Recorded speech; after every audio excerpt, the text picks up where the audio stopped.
Good morning, Indiana. Welcome to Who's Left This Week, the Indiana Sunday morning news and talk show for the Hoosier State without all of the both sides BS, MAGA gaslighting, and false equivalency. My name is Scott Aaron Rogers. I am broadcasting from Bloomington. We've got a packed show. The fire hose of news continues to come at us this week. Got a great panel with me here today. First, a little housekeeping.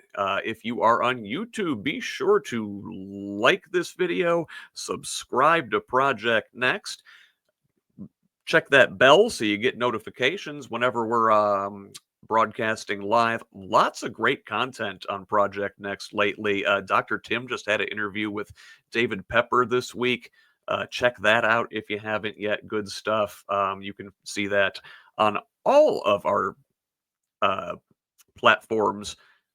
Be sure to follow Project Next, Facebook, Instagram, YouTube, Blue Sky. We're on all the places. And I, Scott, am at whosleft.us or at whosleft on all the social media. So follow me there. That is that.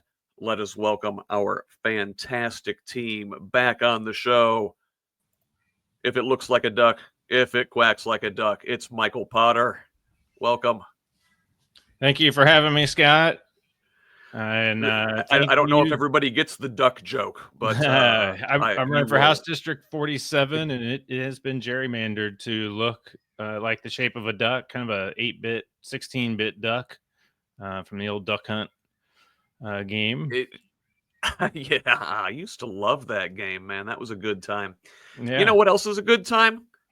Talking with newcomer to the show, Ethan Sweetland-May. Welcome, Ethan. Thanks so much, Scott. Hey, Michael. Ethan Sweetland-May. I'm running for, not to be confused with Indiana House District, but Indiana Senate District 47 here, the New Albany, Corydon, Salem area.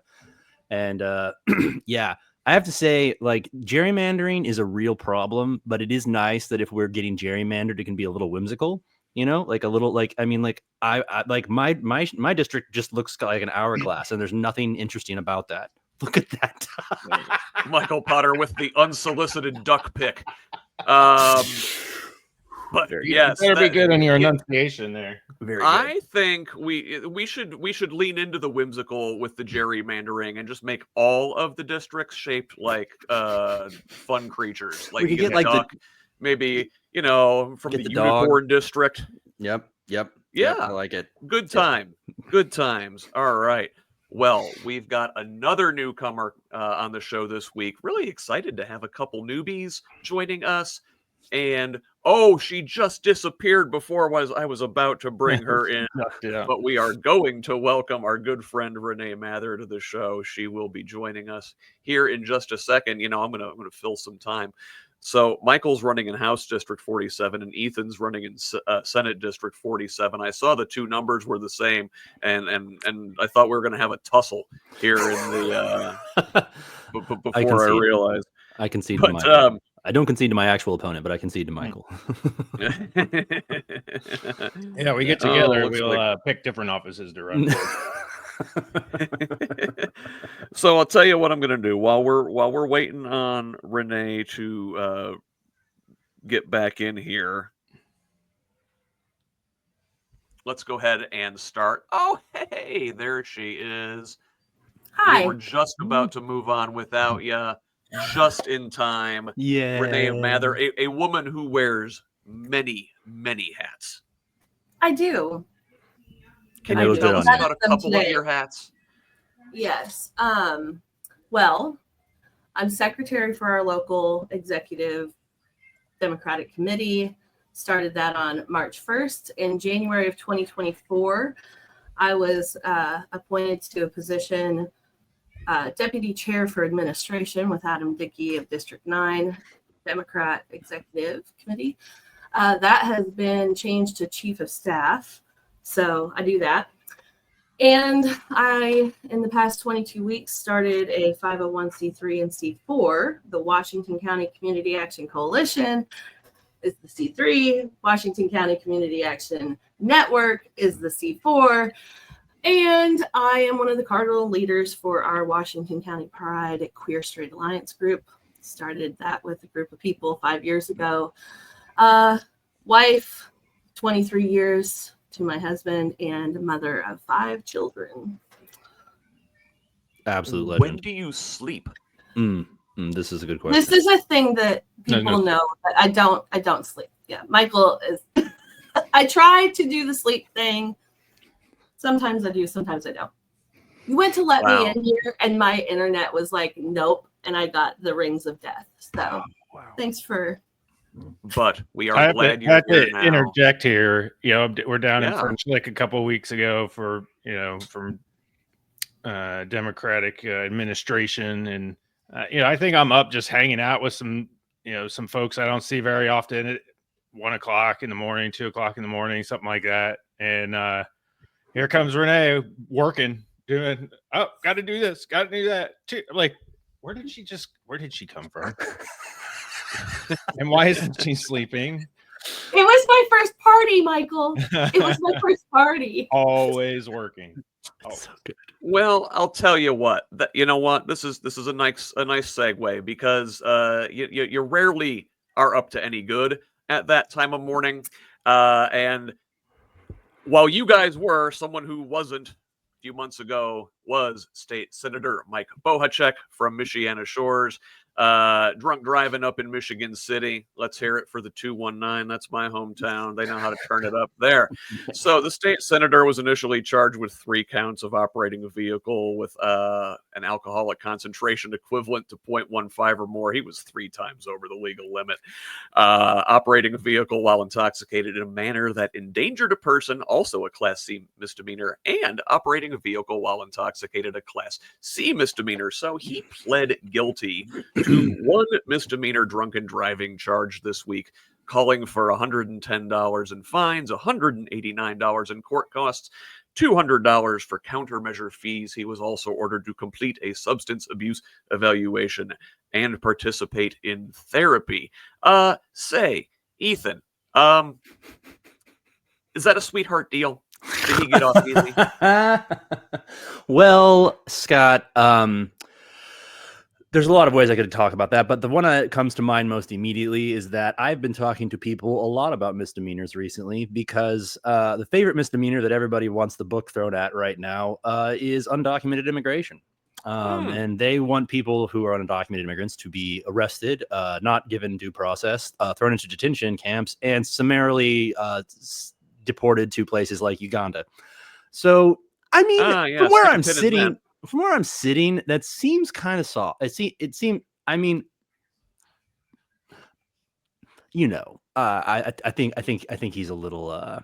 If we're talking about how serious a misdemeanor is, and we're talking about how serious we need to deal with crime in our communities, it seems a little bit soft. Or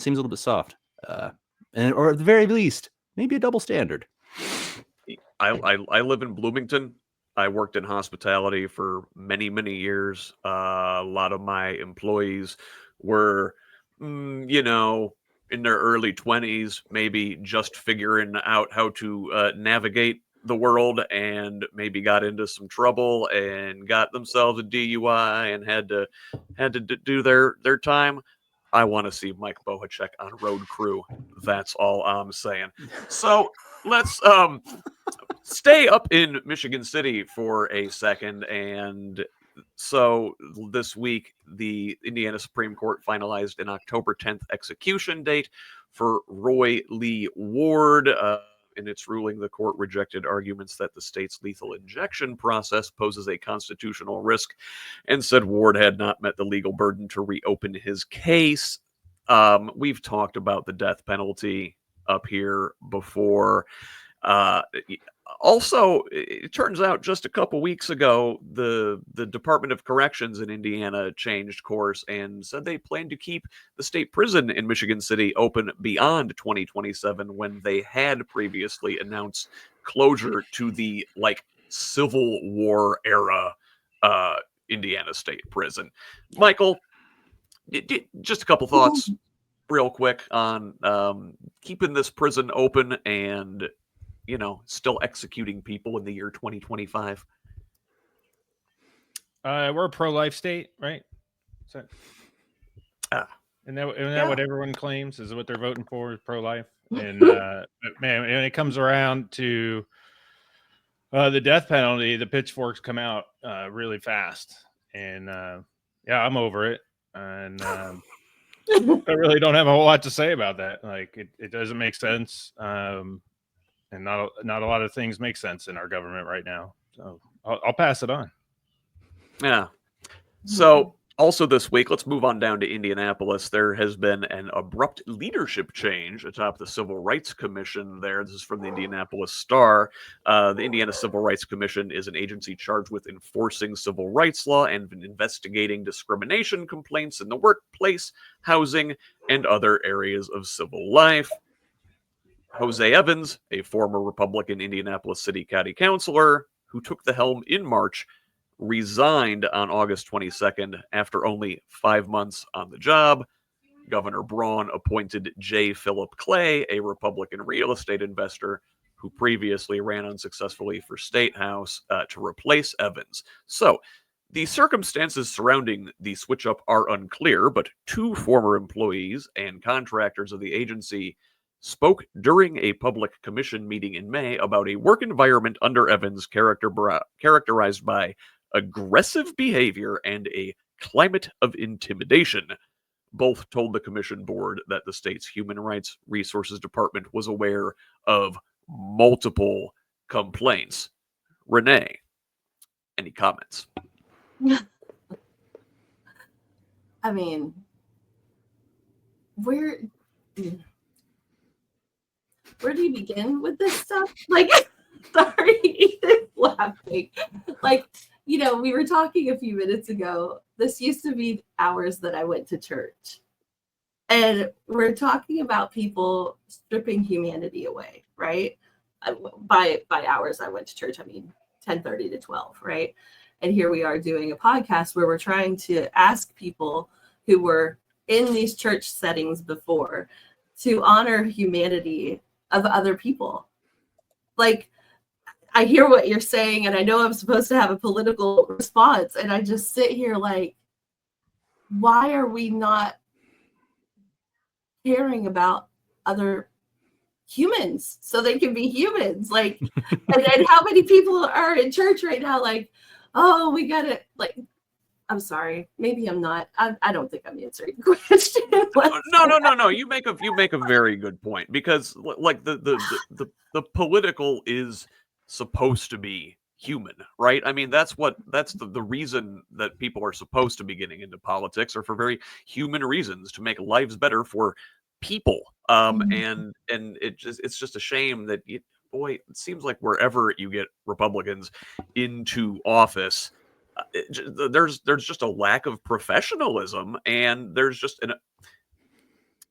it turns out authoritarians have a very authoritarian way of running their offices, and not everybody really appreciates that. It turns out.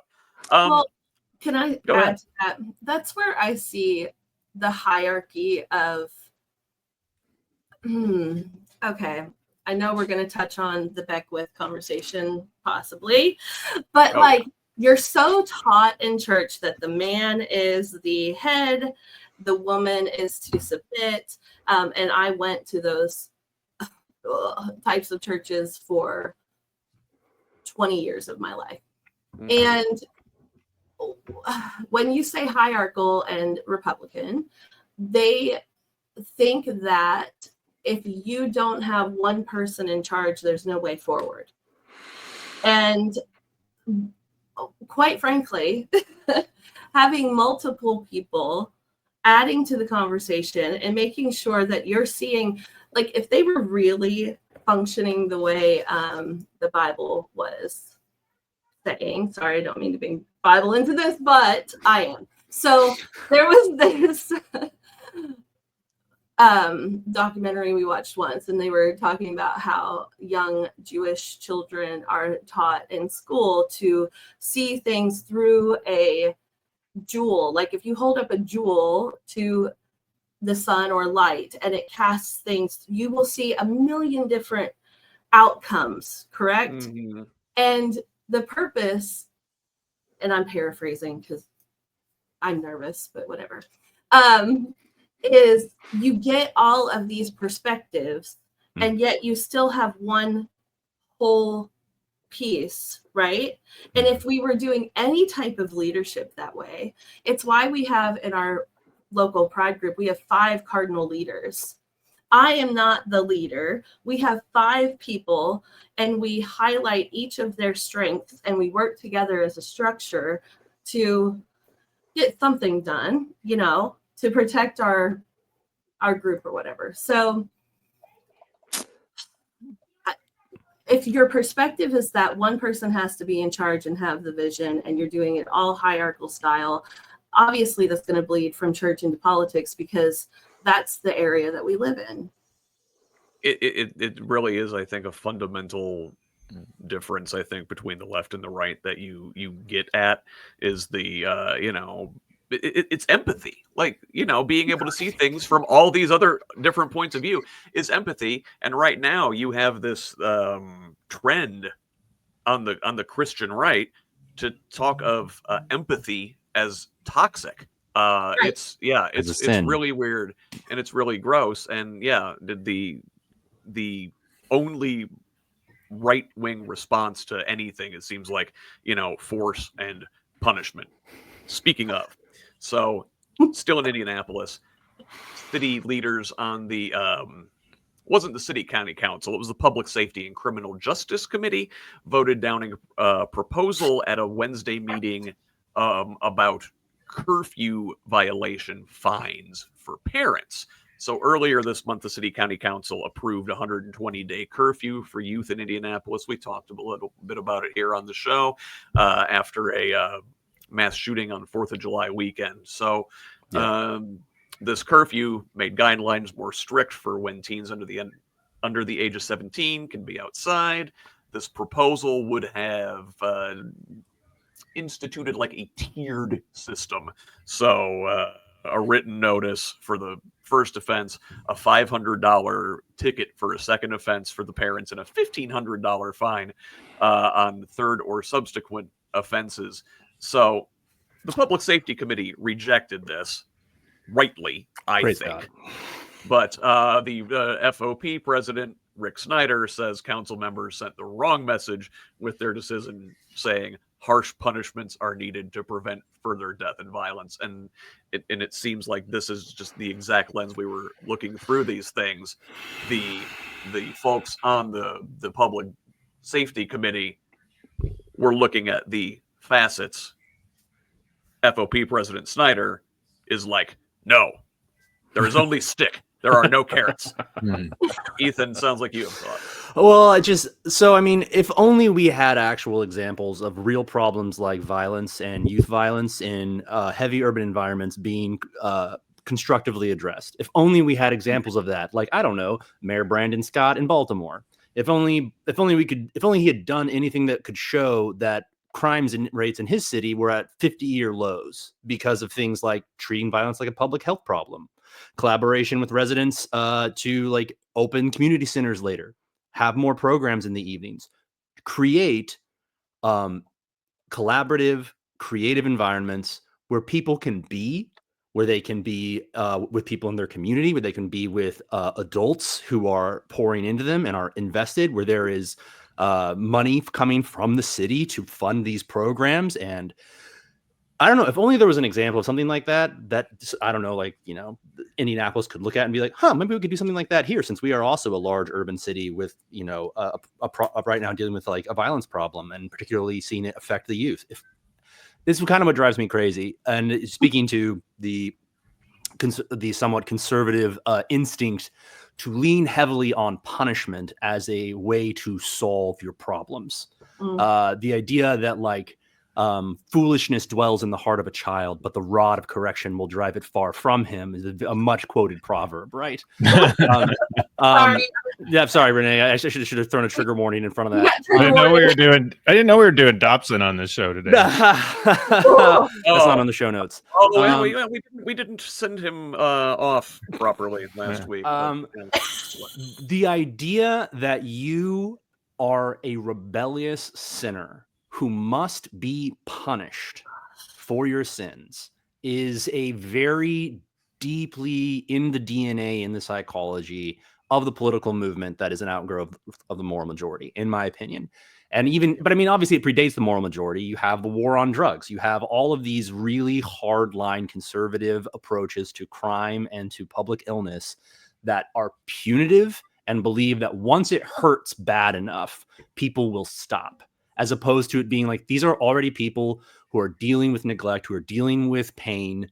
And when you have pain and neglect in our cities, and there is not a community approach, if there is not actual connection and, frankly, mercy, bring a little bit of the good parable of Good Samaritan in here. If there's not actually an approach that shows mercy to those who need it, we won't expand the neighborhood, we won't create connection, and we won't actually address public health problems like violence. It's not a punishment problem. It is a public health problem.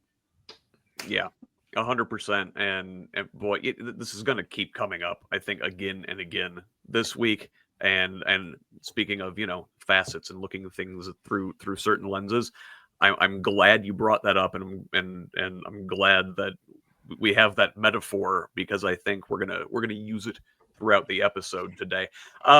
Hey, speaking of things regarding the moral majority and things they hate, a bit of good news this week out of a little town called Lagodi down in Martin County. So a United States District Court has ruled that the city of Lagodi's decision to block a Pride festival at the town's public square was unconstitutional, according to court documents. The ACLU filed a lawsuit on behalf of Pride Fest sponsors against the city of Lagodi in the summer of last year. The court also ordered that the city shall allow the Pride Fest to take place this September, here just in a couple weeks. Michael, good news, eh? Yeah, it seems like it. I hope things go well. I have oddly like friends that pop up from Lagodi. I think we have 5 or so like that live up here in the general Indianapolis area, and it's like, what? How do I meet these same people from the same town? But they don't know each other. I know Lagodi's not that big, but anyway, I'm happy to see this. I hope I can make it. Do you know which day of September? Does anyone know?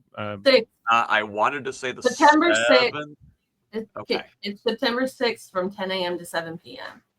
Okay, so that's next weekend. So, hey, if you're in that's vaguely southwest Indiana there, it's not too terribly far from here. So if you're the Bloomington area, it's a fun little drive, scenic trip down to Lagodi. Celebrate Pride with the folks down there in that little town. Nice victory for them. Hey, also exciting things going on up in northern Indiana. So this week there was an open house at Slate Auto.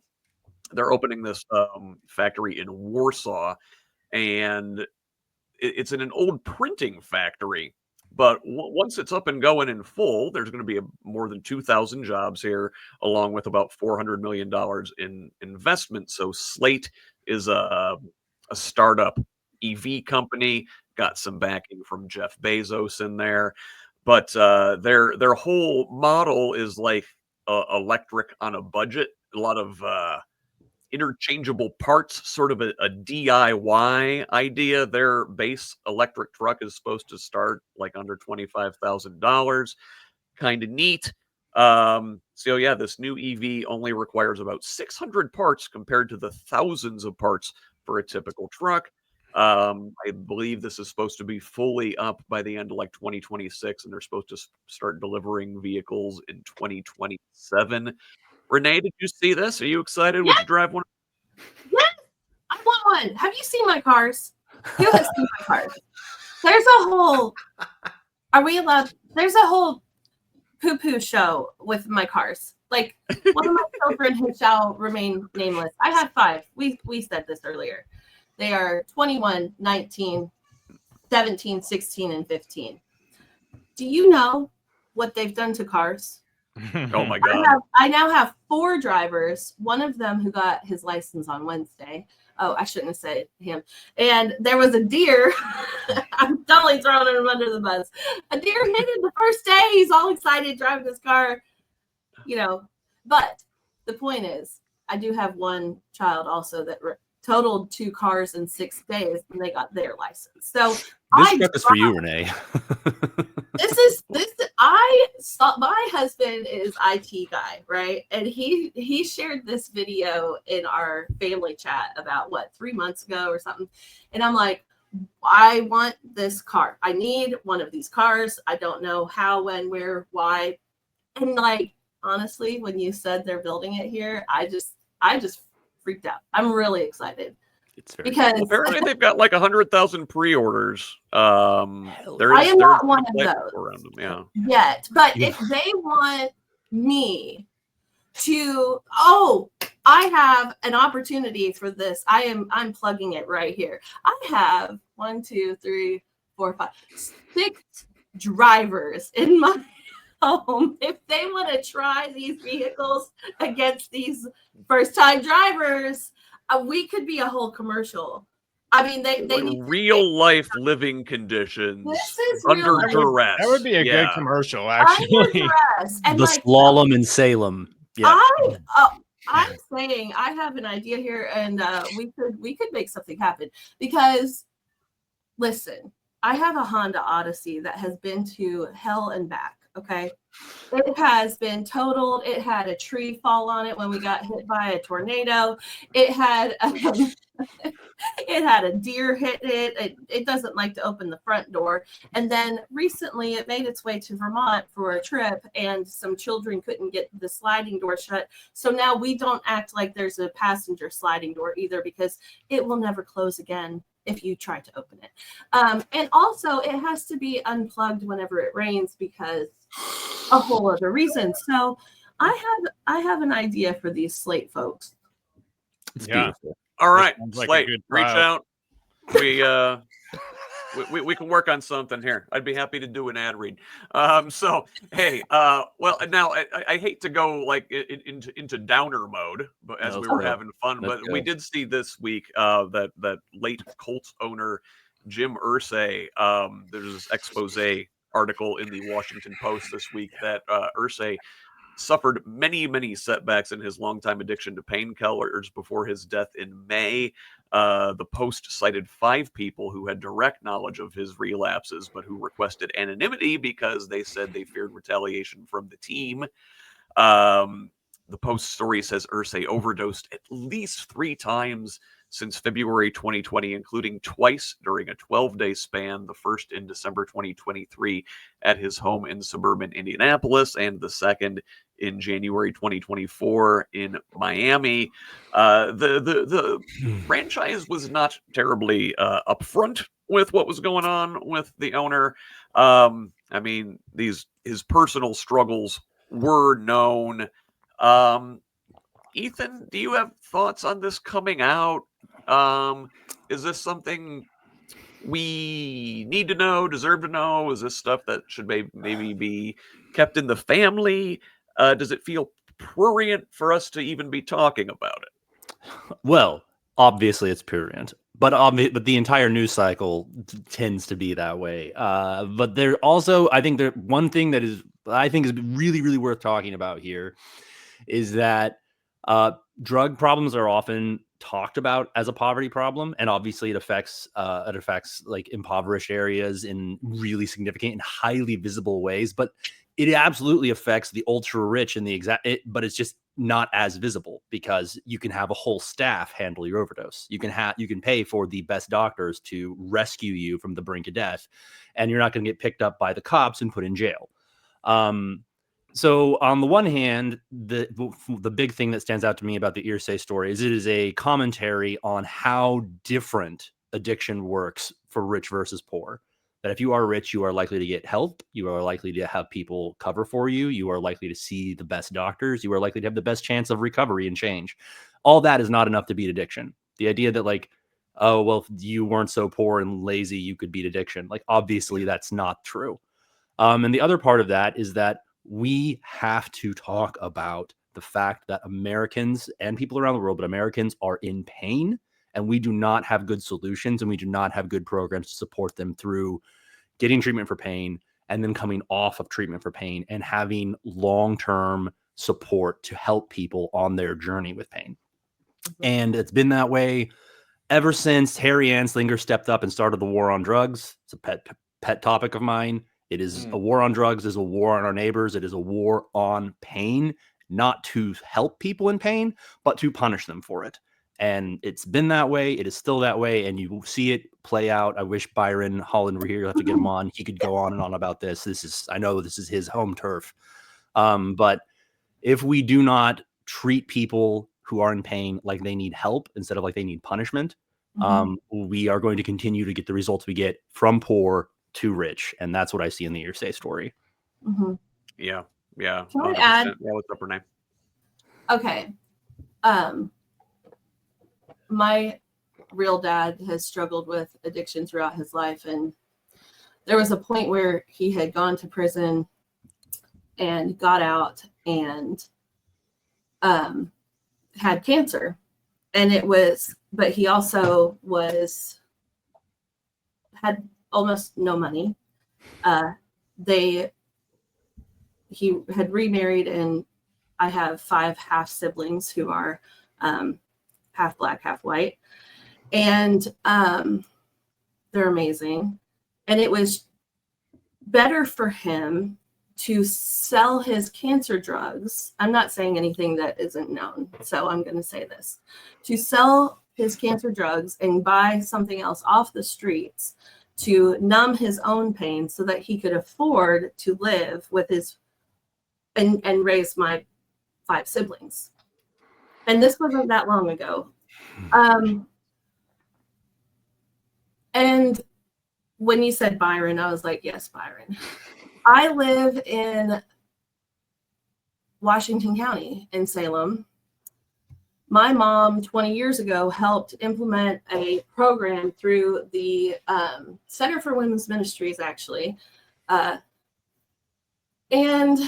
it was a program with, I believe it was Judge Newkirk and a couple churches that would send addicts who got arrested. They had 3 opportunities to go to a rehab place instead of going to jail, right? And they implemented this program. It was in the early 2000s. And I was really proud of her for that. And it's still currently implemented. My husband and I moved to Vermont, and we moved back in 2018. And I took a leadership program when we came back, Awareness Washington County. And during this program, Dustin Houchin, Aaron's husband, is our county judge, and he was prosecutor for a while. And he came as one of the speakers to the leadership program for the afternoon. And he said, basically, we want to get rid of this program. It's not helping, not the leadership program, the drug rehab, 3 times getting help, right? And he's basically like, we need to get rid of this. They need to go to jail. This isn't helping. And I remember sitting there like, what is being said right now? And so I raised my hand when he was done. And I said, well, if people are getting 3 months of an opportunity to get better, what are we doing when they come back? Are they going back into the same situation, or likely a worse situation because now they've lost their job, possibly lost their house, definitely don't know where their kids are, right? And are we helping them reacclimate to society, or are we just saying, you've foobarred and we're going to go lock you away, right? And now we're back to humanity. What are we doing for people? right? Well, Renee, this makes a nice segue because you're talking about government programs stepping in and helping people do humane things. Well, currently our state government is doing the opposite of that, and the Braun administration is touting all of the funding cuts, all of the savings that they've made. So he says during a press availability this week. This is from the Indiana Capitol Chronicle. Quote, we're finding a lot of things in many of the nooks and crannies of our own state government.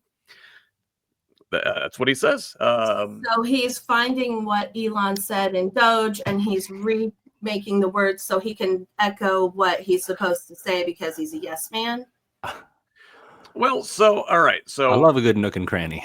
Yeah, well, there was contract love negotiations. You love finding those in your budgets. This segment of HoosLeft brought to you by Thomas's English Muffin. With the butters in there. Yeah. So anyway, contract renegotiations saved $1.4 million and prevented $37 million in projected spending, according to Braun, and reforming the state's approach to procurement using national price benchmarks and smarter processes saved $2.3 million and cut an additional $31.8 million from future expenditures. So, listen, those are numbers, right? Sounds great. We're saving money. Okay. What does that actually translate to in human costs? Another story this week from the Associated Press. Indiana property tax cuts could lead to reduced funding for Indianapolis crime prevention program. So, a crime prevention program that advocates say is helping Indianapolis curb violence could lose a large chunk of its city funding next year as Mayor Joe Hogsett's administration grapples with the impact of property tax cuts passed by the Republican state legislature. Continuing, the cuts will cost the city an estimated $10.5 million in revenue, leading Hogsett to ask most city and county agencies to cut their 2026 budgets by 4%. So, not just this crime program, across the board cuts, 4% for all your city and county agencies. But a spokesperson for the mayor said departments were given discretion to choose where those trims occur. The Office of Public Health and Safety, for example, has proposed pulling $1 million from the Elevation Grant Program, a local initiative addressing the root causes of crime.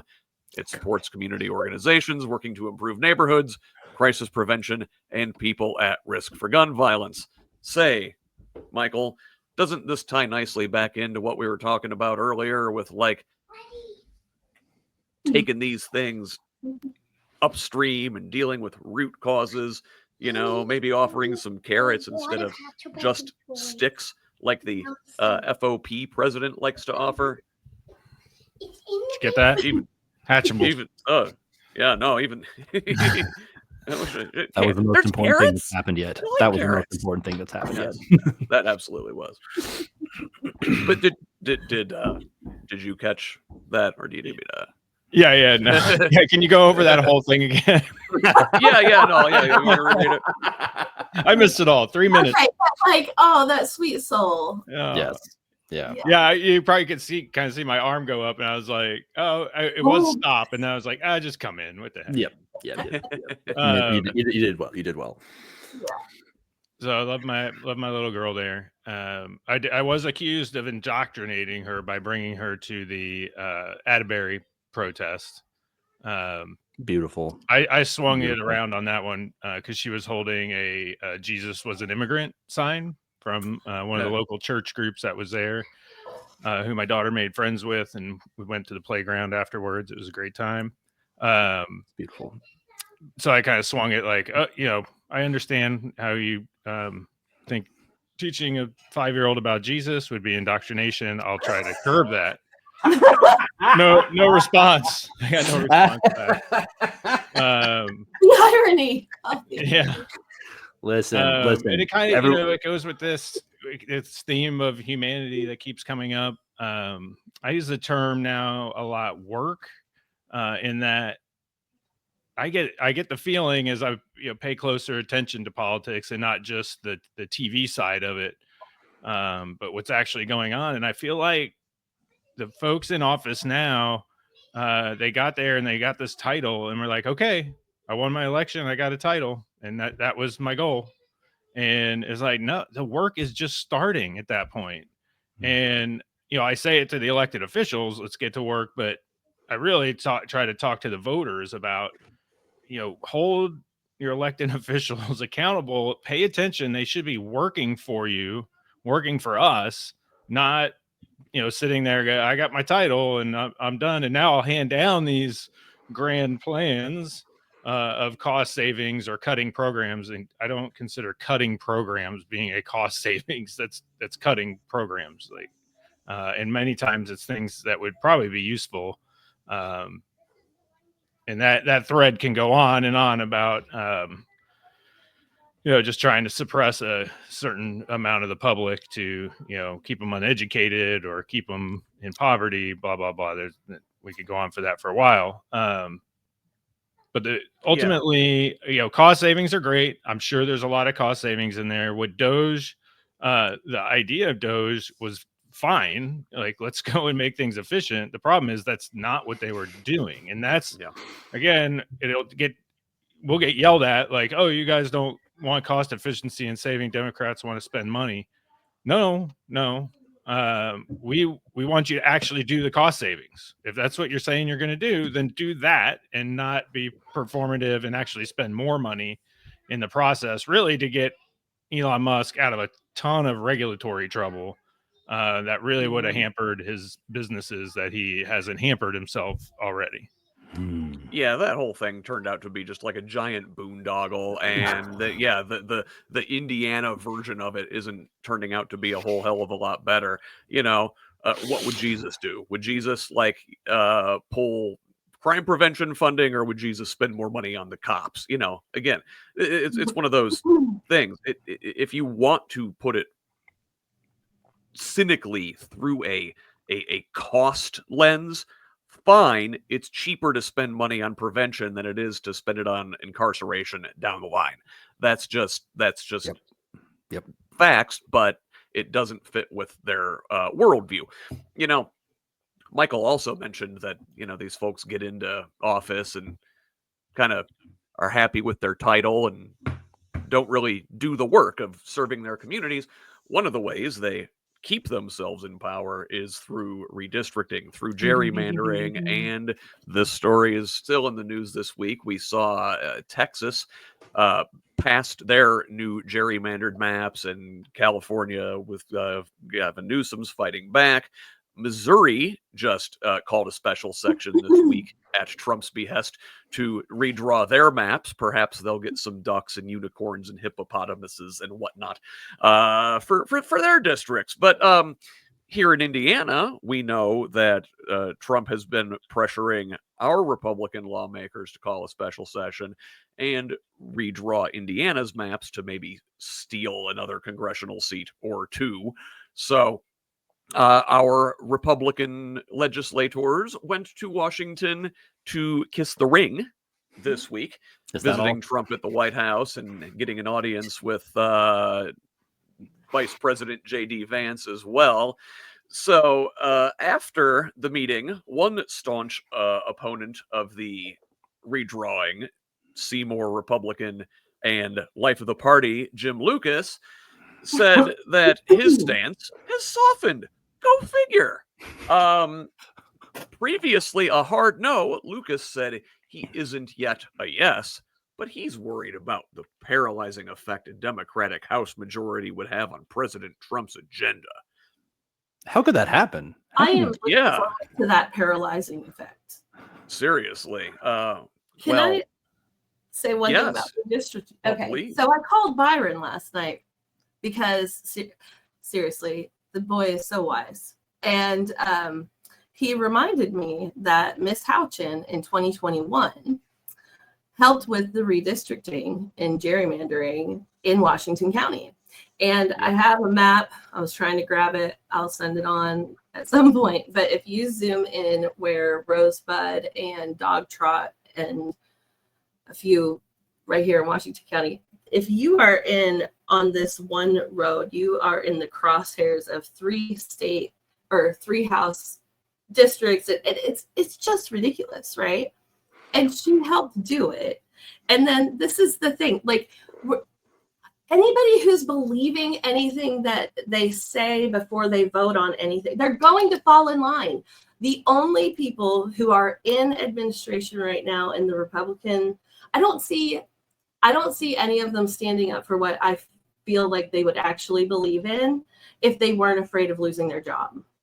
Mm-hmm. And like, for me, there's all of these people who ran for positions who didn't get it. And yet, it's the whole reason I started the coalition here.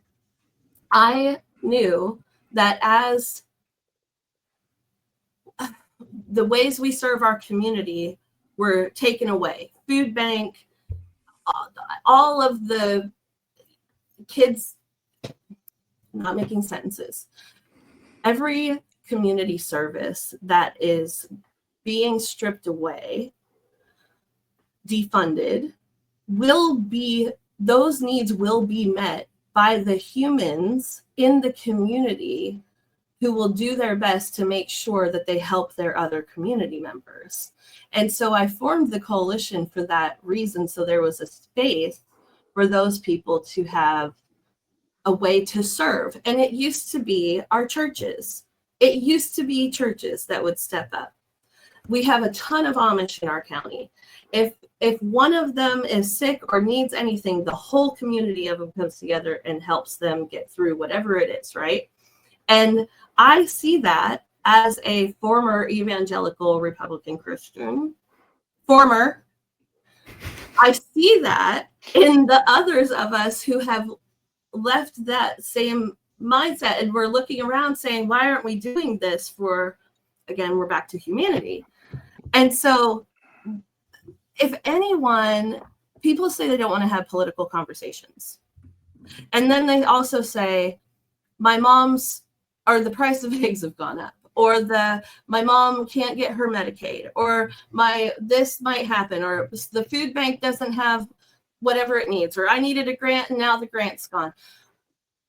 Those are political conversations, and we need to draw people into them in a way that they realize it's not a scary conversation. I think a lot of people think that they're going to look stupid when they're talking about things, and they're afraid of having a conversation that really it's bringing people back to the front porch, to the front yard, into the living room, and having these conversations and being a community together and leading.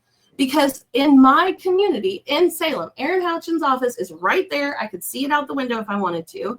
And she won't show up. And yet we've got people here. I've got extra potatoes and apples on the back porch right now that people brought over. Hey, I know somebody needed some food, and I'm going to leave it on the back porch over there so they can get it. Because when community comes together and you lead, you actually save and help your community. So, like, sorry, yeah. Well, and this really that can open up a whole can of worms, and I guess whose responsibility is that? Republicans would say, well, yeah, the churches should be doing this, but obviously, a lot of times when churches do these things, they come with strings, and frankly, it's just government is going to get a much better deal by spreading these costs among the largest risk pool, which is the entire population. But so with the redistricting, because these things do reach, this stuff matters in people's regular lives, like you were saying, like these political machinations of the redistricting, they might not make not a lot of sense in theory, they're big concepts, but it matters when it comes down to your budget and your household at the end of the day, and these decisions matter in that way. So after this meeting in Washington, House Speaker Todd Houston, Senate Leader Rod Bray are still non-committal. Braun is still non-committal. Democrats waved goodbye to the Republicans on their way to kiss the ring at the Indianapolis airport, holding a press conference saying "sayonara sellouts" on their messaging. There is that good messaging? What do we think, Ethan? I mean, any and all like shame and embarrassment you can throw at the situation is warranted. I like sayonara sellouts. It's very Casablanca. Like, I'm here for it. The I like calling them cowards. I really like the word coward. Nobody likes to be called a coward. And just being like, Aaron Houchin's a great example. This is your map. This is your map. You've had a supermajority for 20 years. You have controlled every element of what ultimately gets put into law and what Hoosiers have to deal with. And so if you have spent 20 years with total control over what districting maps actually look like, and at the end of that, mid-decade, are like, we must take action to stop the takeover of the party we have squeezed to the margins while representing almost half of the state, you're a coward. And you're not just a coward, you're an autocrat who wants to push Hoosiers who disagree with you into spaces where you do not have to listen to them, where you have stripped their power and silenced them. And anybody that is doing that is a coward and an autocrat. And I would like a little bit of direct language with our sellouts. Yeah, well, let's talk about one of these cowards and autocrats. But first, a profile in courage. There was one Republican state senator that did stand up. He says, this is Greg Walker from Columbus, says, our maps are only 4 years old. They have undergone considerable public scrutiny and review. There is no justification for holding a special session to change our districts in mid-census. If Texas and California want to take the cynical step of redistricting their seats, so be it. But Hoosier lawmakers should be leaders in resisting this hypocrisy, not followers of this effort promoted by outsiders, not Hoosiers. I say, well done, Senator Walker, for your courage in standing up. It should be noted that Walker is not running for re-election next year, so he's free to do it. Now, we must praise the good, right? Yes. Because we need to know as much as they make it us versus them, we aren't the ones saying it's us versus them necessarily, right? And I do want to say one thing. I was in a Zoom call earlier this week, and it was brought up because, I live in a rural area, and this press conference for the sayonara, whatever, was in Indy. And in Indy, they're a little bit farther ahead than we are in what terminology you should use and should not use. And in this podcast or Zoom call, it came up that it throws our Asian population under the bus a little by using sayonara. I did not know there was a negative. Yeah, I saw that too. Yeah. And so I just wanted to speak to that a little bit because as much as I want to get my verbiage correct in whatever conversation I'm in, because we are all learning, and here we're back to grace. If we have any grace and mercy with each other, hearing in this call that is something that is now offensive or could be viewed offensive, that's not intentional, I don't believe. And it's something that I didn't even know was part of a conversation. So I wanted, since my friend Ethan is running for office and he said, I like sayonara, la, la, la. I was like, I will share this little tidbit because there's things that we don't know. And until you learn about it, it's kind of like, well, I didn't need to stick my foot in my mouth, but I always stick my foot in my mouth. So I'm professional. Yeah. I'm good at that. I live with my foot in my mouth. Somebody who should try sticking their foot in their mouth more, because maybe they wouldn't say such dumb things, is State Rep Andrew Ireland, who says the GOP has a constitutional right to redistrict, saying in an interview with NPR's Steve Inskeep, another Hoosier, by the way, that, quote, I think there's a strategic disadvantage at the national level for Republicans in Congress because of partisan gerrymandering in other states like our neighbor Illinois. Right now, the leader of our party, I think, recognized that issue, and we can sit on our laurels and say that we have this map that the Princeton Election Lab, for example, rates as one of the least gerrymandered in the country. Now, I will step in here and point out that in Indiana's congressional maps and our state house maps have been ridiculously gerrymandered since at least 2011. So this is multiple cycles now. And that Republicans are not at a disadvantage at the national level because of gerrymandering, but in fact have 11 states that are gerrymandered to hell, including Indiana, including Texas, including Missouri, where they're going to try to gerrymander it further, and others, whereas Democrats have like 4. So facts just do not comport there, Representative Ireland.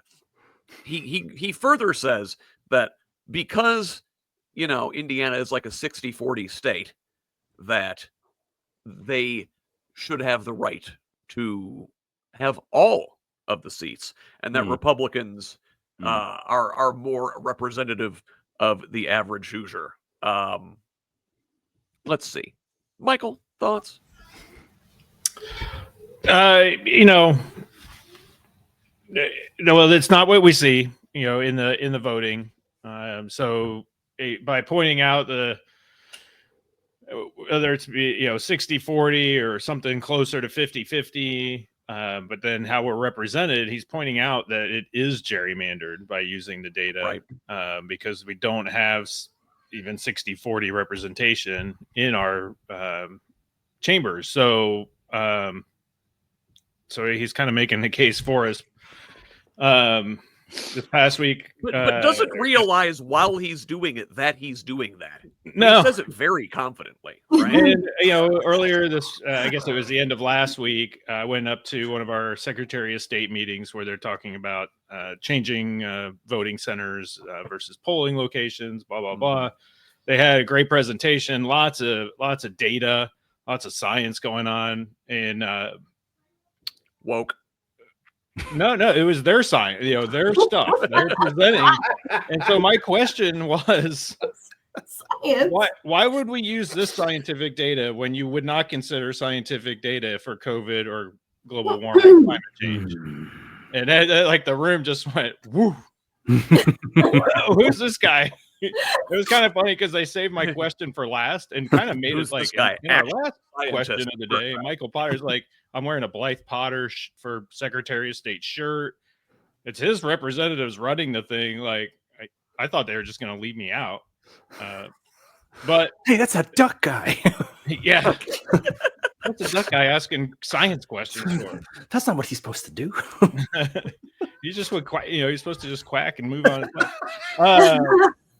It's like everything, it's time to go to work, the humanity. My opponent went to Washington. He's in Washington having these meetings while online with his local community, not just our district, but the people that live closest to his precinct, are complaining that they have no, there was a plan for them to get rural broadband, and it was dropped, and the city council dumped it. And again, all the things we've talked about, it's not a state rep's job to approve broadband for the local community, but as a leader in the Republican Party, as a leader for then the community. My dog is very upset about this. Here. He should be. He can rip up votes for this broadband and make it, and go through and campaign through the community and through that county to say, hey, Republicans, party members of which I lead. Not only is he in the House, which is kind of a leader, if there is a hierarchy from, state to county to, precinct. But then there's also, he is now the director of the Indiana Republican Party. I don't know what that title means. It's different than the chair, but again, he has assumed a title, but doesn't want to do the work of encouraging his community to do things that were put in place by Republican politicians. Like he probably voted at some point to approve the funding to have our rural communities get broadband. And when it's critical and that vote is on the table for the community, he's in Washington talking to Donald Trump or JD Vance. Well, you must ring. Yeah. Maybe he can help his constituents get hooked up with Starlink so they can pay you a lot. Yeah.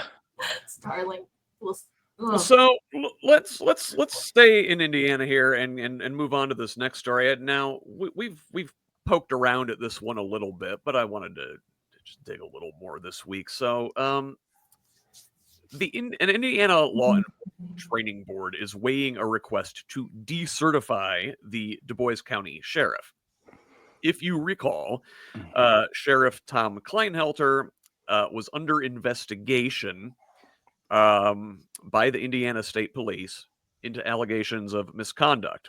So, although a special prosecutor ultimately decided not to charge Kleinhelter, the training board voted on August 18th to move forward with charges of fraud, perjury, false informing, and criminal misconduct. The Law Enforcement Training Board Decertification Committee was asked last week to review the case. That was following a request from its executive director, Tim Horty. Now, if decertified, Kleinhelter could still serve as sheriff because the sheriff's office is constitutionally created. It is an elected office. Holding it does not require police certification, but boy, doesn't look great. So this probe has since drawn wider attention after the former Indiana State Police Superintendent Doug Carter publicly criticized the agency's handling of the case. Carter pointed to the discipline of Lieutenant Jeff Heron, the lead investigator, who was suspended after pressing a reluctant prosecutor to charge Kleinhelter. So let's summarize here. Kleinhelter was investigation from the Indiana State Police. State Police are like, hey, listen, this guy's up to some no good. You should charge him. Here's our evidence. Prosecutors like, I don't want to do that. This guy's a fellow Republican, you know? And what happens is the investigator got punished. Many think under pressure from Governor Mike Braun. Just in general, and I've got information pulled up in our show notes. Do Indiana law enforcement, our sheriff's offices in particular, have a problem, Renee? Thank you, Scott, for that question. We've had conversations. The corruption goes from Washington, D.C. all the way down to Salem. It's ridiculous. And the overarching issue is people don't want to call it out. Mm-hmm. Everybody, and you're in a rural town. Okay, maybe that's not fair because I saw Michael's face. The people. Oh, I know where you're going. You can say it. I'm not offended. If you have 1 million or 100, or depending on the population of your area, people all saying the same truth, great.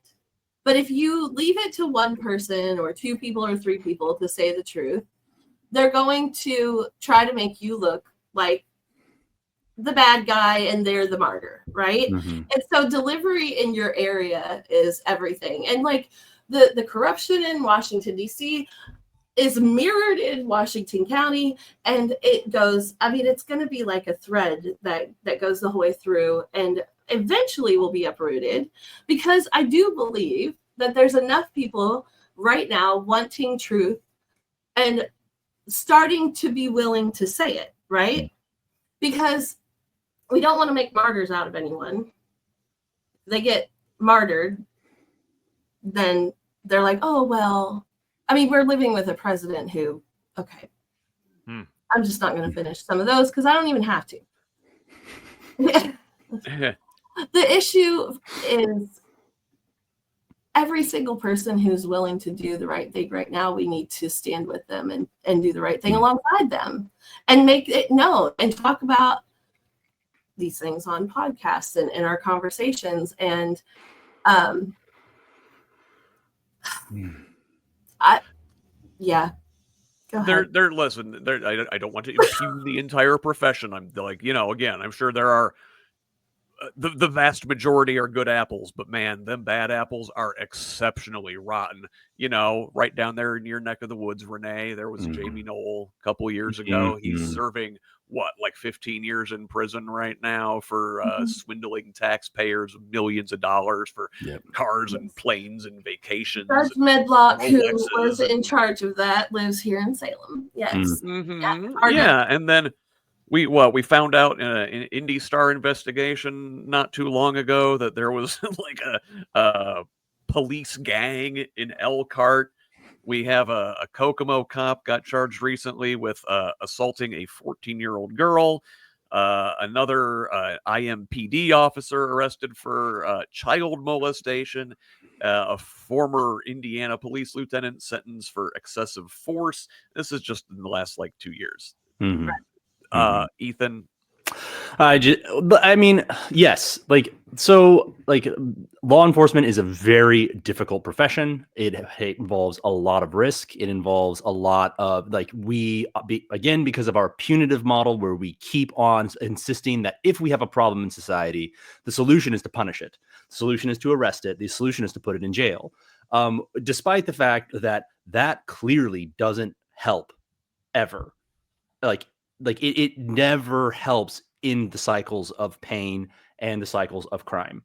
And moreover, when you create this ethos around a profession like law enforcement, I think it does a disservice to people in the ethos, because if you see your fellow coworker doing something that is unprofessional or, dare I say, illegal, that person is a hero.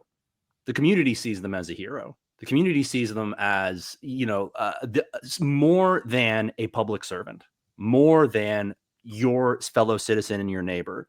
And while giving honor and respect to people that work really hard jobs, work dangerous jobs, I think that we need to talk about the zeitgeist around law enforcement and how putting people in law enforcement on this other plane, one, isolates them and isn't good for them. Two, creates cultures where they resist oversight and resist transparency.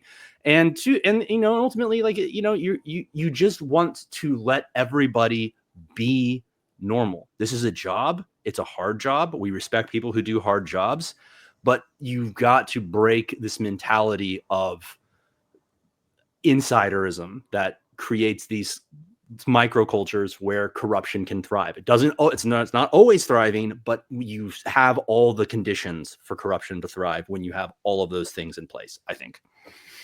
You know what would help? Billions and billions of dollars of Great point. Military equipment. Military equipment. That's the one thing we don't have yet. Yeah, we're trying to punish enough, but we don't have military grade weapons, enough of them yet. I agree. That's definitely the issue. Yeah. Yep. Be careful.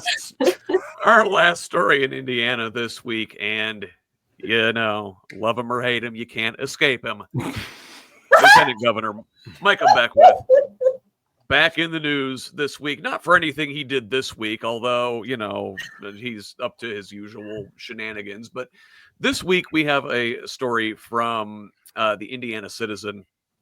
Beckwith and his allies plan strategies to push conservative ideology in schools in an April meeting, we found out. So, at a closed-door meeting in April, Beckwith and members of what the Indiana Lieutenant Governor called his Anti-Woke Advisory Committee laid out an aggressive strategy to expand conservative influence in public schools and push back against what the group identified as woke policy creep, as opposed to just a policy creep, which would describe Beckwith. The committee detailed plans to launch conservative student clubs, reshape teacher training programs, and identify school districts where diversity and pro-LGBTQ plus policies are in place. according to meeting notes obtained by the Indiana Citizen and verified as authentic by a person familiar with the committee. Many of the discussion topics were aimed at ramping up political pressure on school boards because they need more of that. Those at the table represented a cross-section of Indiana's conservative movement, a real murderers row. Attendees included Indiana Family Institute Executive Director Ryan McCann and Education Director Martin Struther, former Attorney General Curtis Hill, who lost his 2020 renomination bid after his law license was suspended over groping allegations. He joined by video. That's for the safety of everyone present. Probably because some of the other people in the room would have felt uncomfortable around him. A reminder of his ongoing presence in some GOP circles. Also present was Jay Hart, a Morgan County conservative who unsuccessfully challenged Senate President Pro Tem Rod Bray in a 2024 Republican primary because apparently Rod Bray is not conservative enough. The only sitting lawmaker in the room was State Senator Craig Haggard from Mooresville. Now, Haggard has since criticized Beckwith's handling of allegations that from around the same time when Beckwith staffers in the Lieutenant Governor's office viewed a deep fake AI porn video of Haggard's wife. Man, this group is messy. So, rounding out the group were Fisher's photographer Cher Ravoto, Allie Madden, a Marion County State GOP convention delegate, and Valerie Swank, as well as conservative activist and social media figure Ken Colbert of Evansville, who attended via video. So, according to the meeting notes, the committee formed by Beckwith focused on specific steps to launch conservative clubs in schools and target teachers, education colleges, and programs they see as promoting, again, pro-queer content or leftist ideology. Members discussed creating conservative club kits with shirts, hats, and stickers, and developing a youth branding campaign built around the slogan, "It's cool to be conservative." The effort would be coordinated with Turning Point USA, a national conservative youth organization founded by right-wing personality Charlie Kirk. Real quick, let me break in here, Michael. What kind of slogans are they going to have on the shirts and hats and stickers in the conservative club kit? I think they want to say it's cool to be KKK is really what they're going after there. Ooh. The Cool Kids Club, all K's. Yeah. Yeah. Yeah. So, a lot of this, and I hearing it again, I read through this. It's it kind of involves the community I live in, as they mentioned, Center Grove High School, which, I mean, they're targeting it right. Like, they said, hey, there's this Democrat that's running for House District 47. He's being a problem. Where did he go to school? He went to Center Grove. It must be the school's fault. Must be the school's fault that Michael is a crazy Democrat. Yeah, you were targeted with woke indoctrination. Yeah. Notorious center. I was definitely you must have gone to college. Indoctrinated by my earth science teacher, and I became a geologist. And I totally thank him every day because I love my 25-year career. I love doing research in college. And so that's the indoctrination I got from Center Grove. I also coached football there, and, they seem to be indoctrinated with state championships as well. Damn. On the football side. Damn. I was just say it, Michael. I was pre-state championships.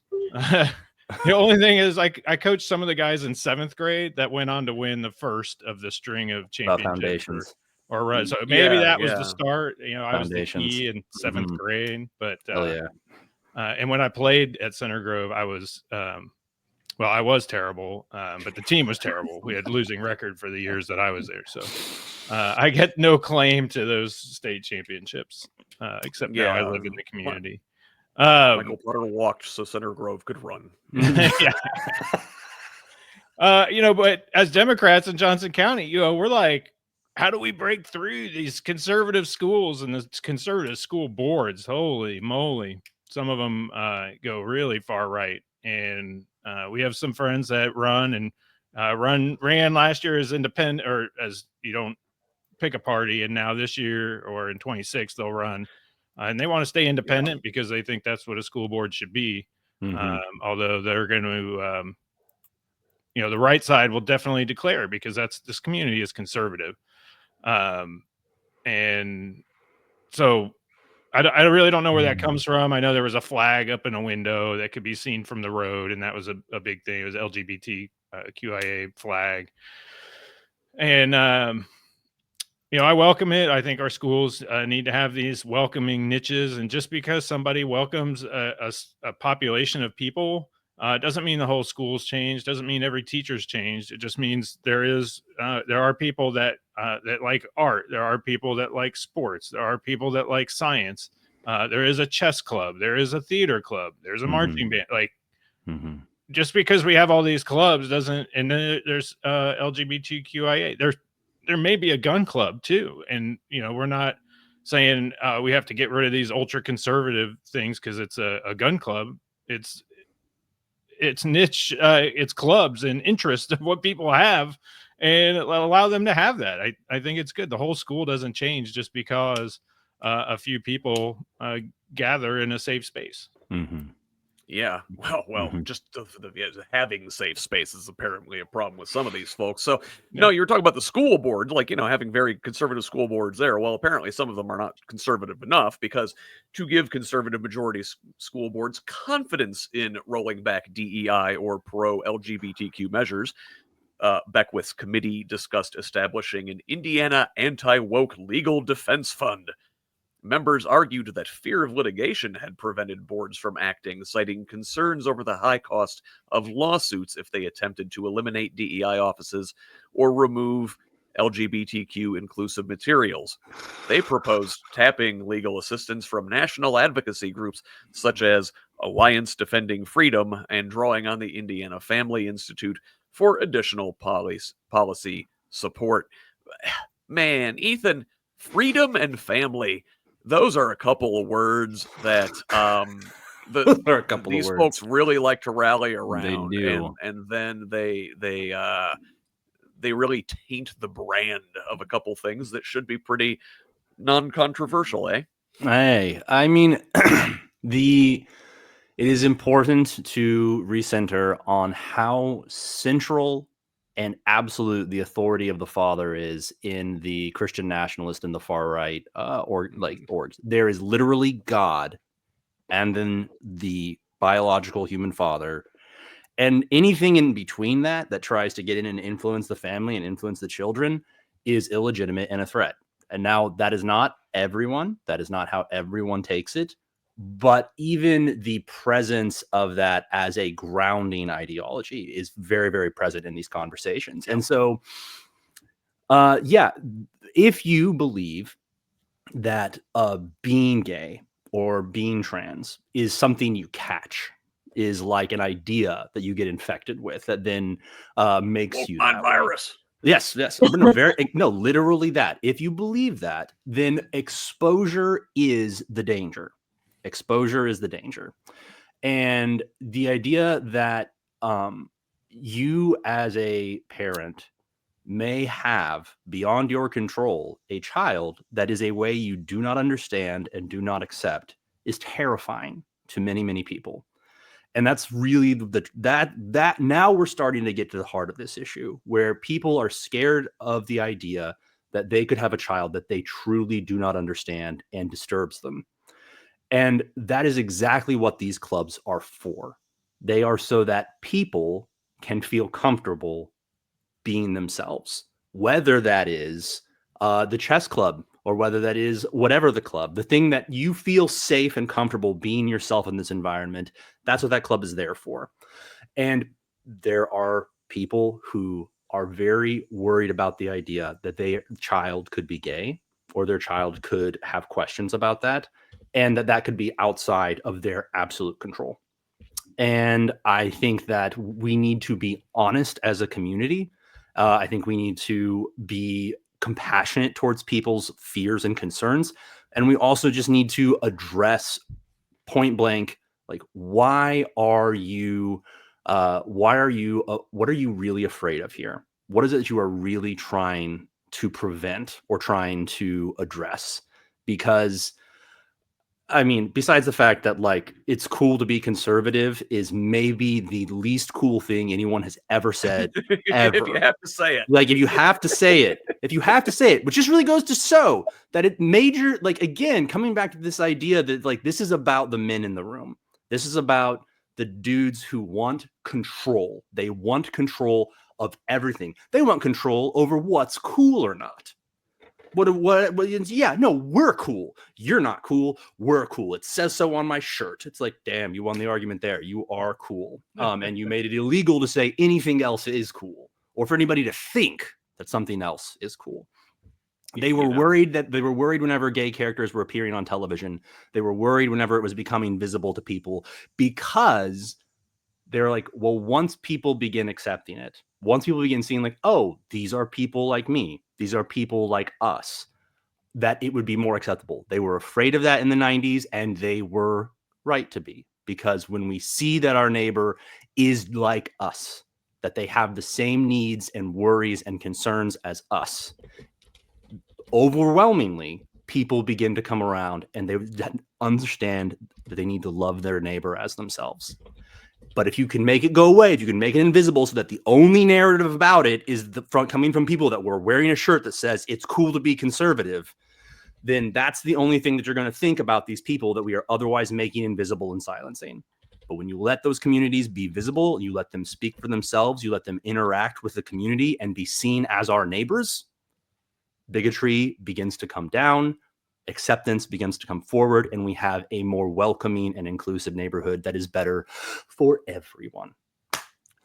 I'll tell you, I for one would be deathly afraid if my daughter were interested in joining the conservative kids club. I don't think they should be having that kind of indoctrination in our school. But like, no, go ahead, Renee. If they make the seas a rainbow, like if we sneak in there, like, I'm in the design brain, right? Go ahead with your conservative kids club, right? But the seas are rainbows, and we give little tidbits of good truth in there because they want to reclaim things anyway. Can't we all just get along? So listen.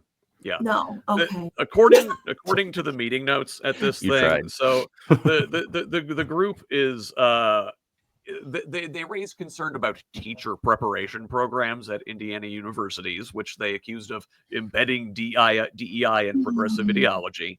Okay, so their recommendations included a statewide audit, recommendations for requirements for curriculum transparency, and mandates that training emphasize the U.S. Constitution, free market economics, and character education. And the group also discussed ways to enforce patriotic and conservative laws. I think Ethan hit at something here, Renee, which is the translation of, like God's authority into the Father, as on heaven, as on earth below, right? And they're going after preparing the teacher preparation and the colleges. And, it turns out that education is predominantly a woman's field. And I can't help but think that is part of the clash here, is that these misogynists and, patriarchal authoritarians have a problem with these women who are not under their thumb teaching their kids. Mm-hmm. Okay. Since I'm the woman in the conversation here, the pregnant we're all equal. I hear all of this, and the whole conversation is like, okay, we're talking about all of the things that are happening, but what are we going to do to change it and stop it, right? And there's an aspect of, Gavin Newsom, for example, and it's not, yes, he gave permission to his PR team to do the pictures and everything. And if you look up who the woman is in charge of that, I'm here for all of that. But the point being, if you play with them at their own game, we're playing chess, right? We are playing chess. And trying to form a culture and establish some type of future at the same time. And those two things are, first of all, ridiculous that that's even true, but it's true. And so what do? We take ownership of the thing. Like I wrote in our little side chat, if they're going to speak Bible, shout it back at them, right? What did Jesus do? He fed them. He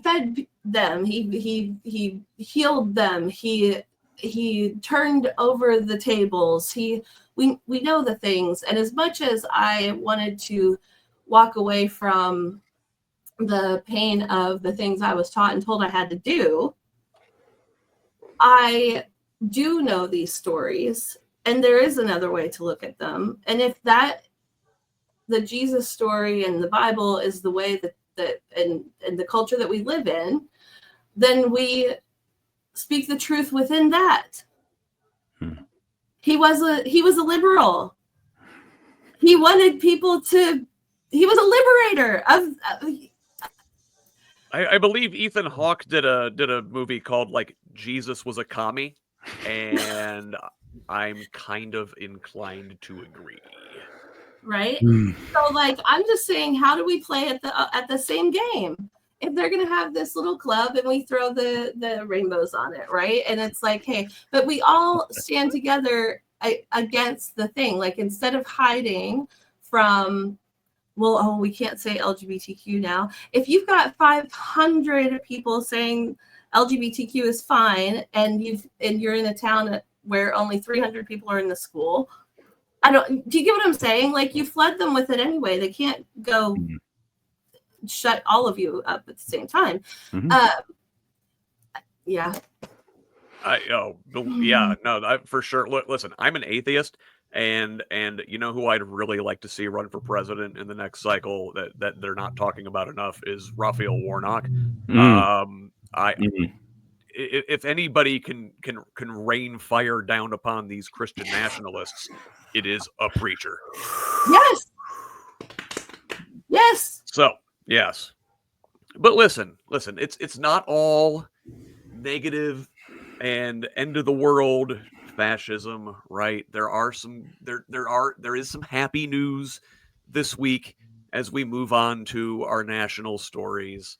All is right in the world because your English teacher and your gym teacher are getting married. At least that was the caption on a 5-photo joint post on Instagram from Taylor Swift and Travis Kelce, who announced their engagement. Swifties are elated, I think. So listen, I'm just having fun with this. It's good. So we do watch parties. Are your hearts warmed?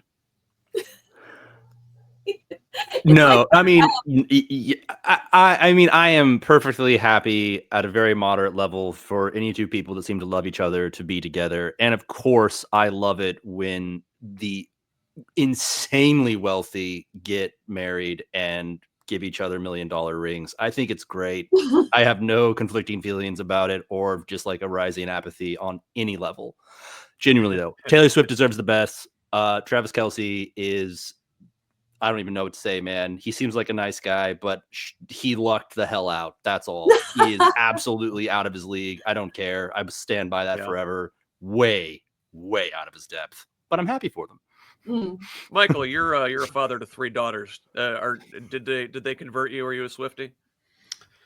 Well, my older daughters kind of went through the Swiftie times, and are kind of not locked into that right now. And the younger ones just learning about it. So I'm probably more of a Swiftie than any of them. Just following the news and whatnot. And, I'll go with Ethan. Like, great, great. I don't know. It doesn't really faze me. Good. Okay, let me add this. I'll add this. Okay. Travis and Jason, his brother, have had a podcast for a while, and Jason's wife is on there, and they certainly seem to bring a leveling of the playing field between men and women, and Jason's not afraid to give his wife a big voice, or she took it. She is from Philly. I have roots out that way, and Philly women certainly aren't going to take any crap. Most women don't take crap, so it doesn't really matter where they are. But usually it would be the football player gets married, and it appears to be this male dominated relationship. And Travis may be the alpha of the alphas as far as the visual popularity pyramid goes, but yet he is marrying a woman that I don't think anyone disagrees would be at the top of the pyramid in that. So that through culture, it may help level a playing field that always seems to end up with the white male on top. In this case is not that case. I'm sure somebody will end up spinning it, and that I'm sure he gets jabbed being called named, weakling type names. I won't be crude about it, but because she wears the pants in the family or whatever, and and I think that's a good thing. So maybe that will help elevate that conversation. I'm sure the conservative side will try to knock that down as much. Well, so they use wife guy as an insult. Listen, I'd much rather be wife guy than no wife guy. Yeah. Or molester guy, or embezzler guy, or And I mean, just even Tim, that it's like Travis Cleese will tear you apart like a gorilla. Travis Cleese will literally pick you up and hurl you down the block. You absolute toad man. Like, who are you? Like, obviously you are saying that safely behind the anonymity of a screen 1,000 miles away, because this man is actually a pinnacle of human power. That's the nicest thing I'm going to say about him. Yeah. Oh, well, on the other end of the spectrum, a pinnacle of human wimpiness, President Donald Trump revoked Secret Service protection for his opponent in last year's general election, former Vice President Kamala Harris. Now, vice presidents typically get 6 months of protection after leaving office, but President Biden signed a memorandum in January extending Harris's protection for 18 months. Like I said, typically they get 6 months, but it's not unusual to have extended protection. Al Gore and Dan Quayle both got extensions for 180 days, according to former Secret Service Director Mark Sullivan. I don't know, Renee, is this it's anything? Almost like, yeah. I mean, I heard it. I'm like, oh, you son of a, because I mean, Biden knew, or somebody knew, that she would need extra protection because of the craziness that we live in. And of course he revoked it. Like, no, that's not shocking. It's just an asshole move, which I was told we could say ass. Like, it's just being mean for the sake of mean, because he wants to hold the narrative in every conversation, right? The administration and Trump. Listen, Mike Pence only got 6 months, and they tried to hang him. Okay, but he was also a Republican. Like if you're in a cult and you're told to do something or not do something, I hope she ends up with all of the safety that she needs, because there's obviously a part of this world that I know nothing about, right?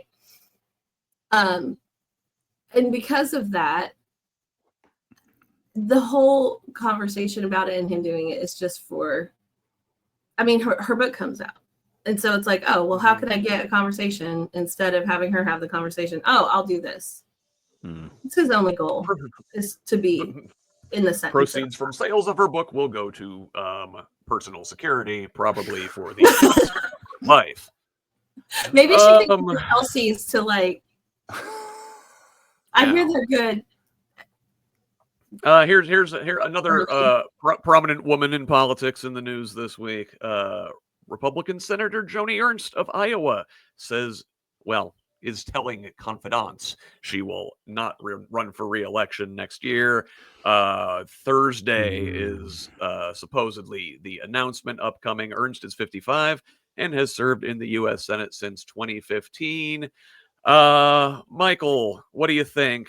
Sorry to see you go, or don't let the door hit you on the ass on the way out? Don't let the door hit you. You know, she's where the good Lord. We're all gonna die, right? So she's just preparing. We're all gonna quit. You know, I have a special place for Joni as my wife's counterpart at the Hoosier Bitches Get Stuff Done or Bitches Get Stuff Done podcast.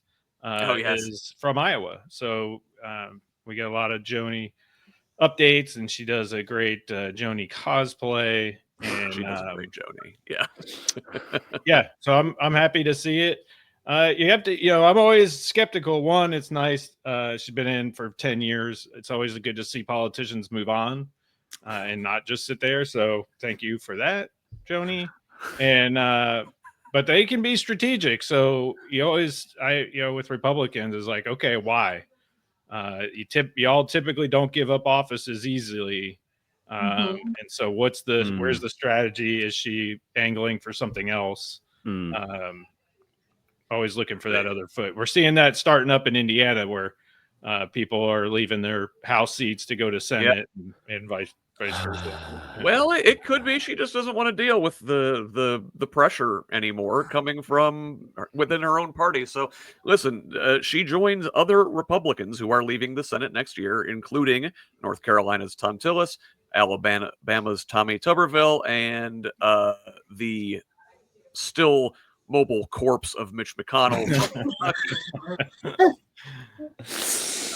So I do hope for Joni. Like we have made progress as a country in the last like 5 decades, and it would be nice to see white women fail up too. You know, like I mean, like it's something that's really been reserved for white men.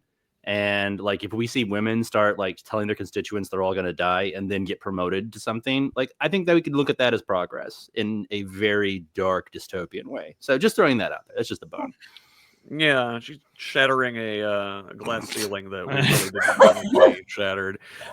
But I will ask: is with these Republican incumbents leaving the Senate, the map next year not great for Democrats, but with Republican incumbents vacating, is there an opening for Democrats to potentially take the Senate next year?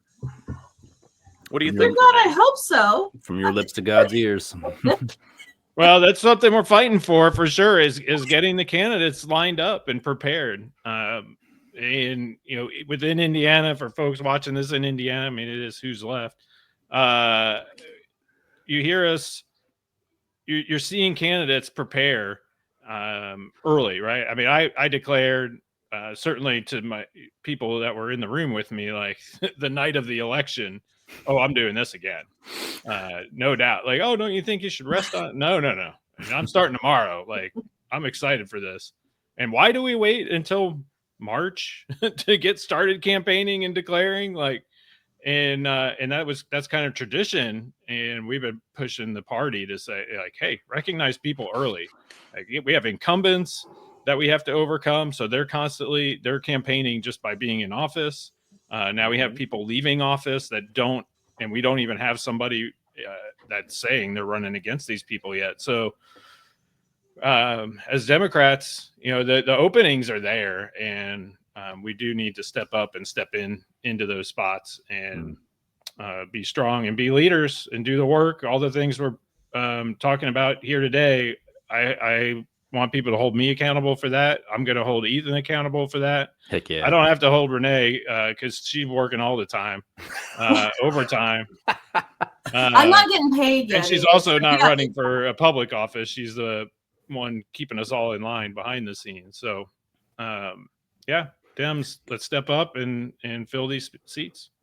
100%. So I think it's important to watch who they're gonna jump into those. So like, let's keep an eye on what they're. If somebody says they're going out, we need to. I mean, if we're going to strategize, we strategize, right? And so, like, who are they going to put into the position? Are they going to appoint someone? Are they going to hold a caucus? Like, we need to pay attention to what we're dealing with next.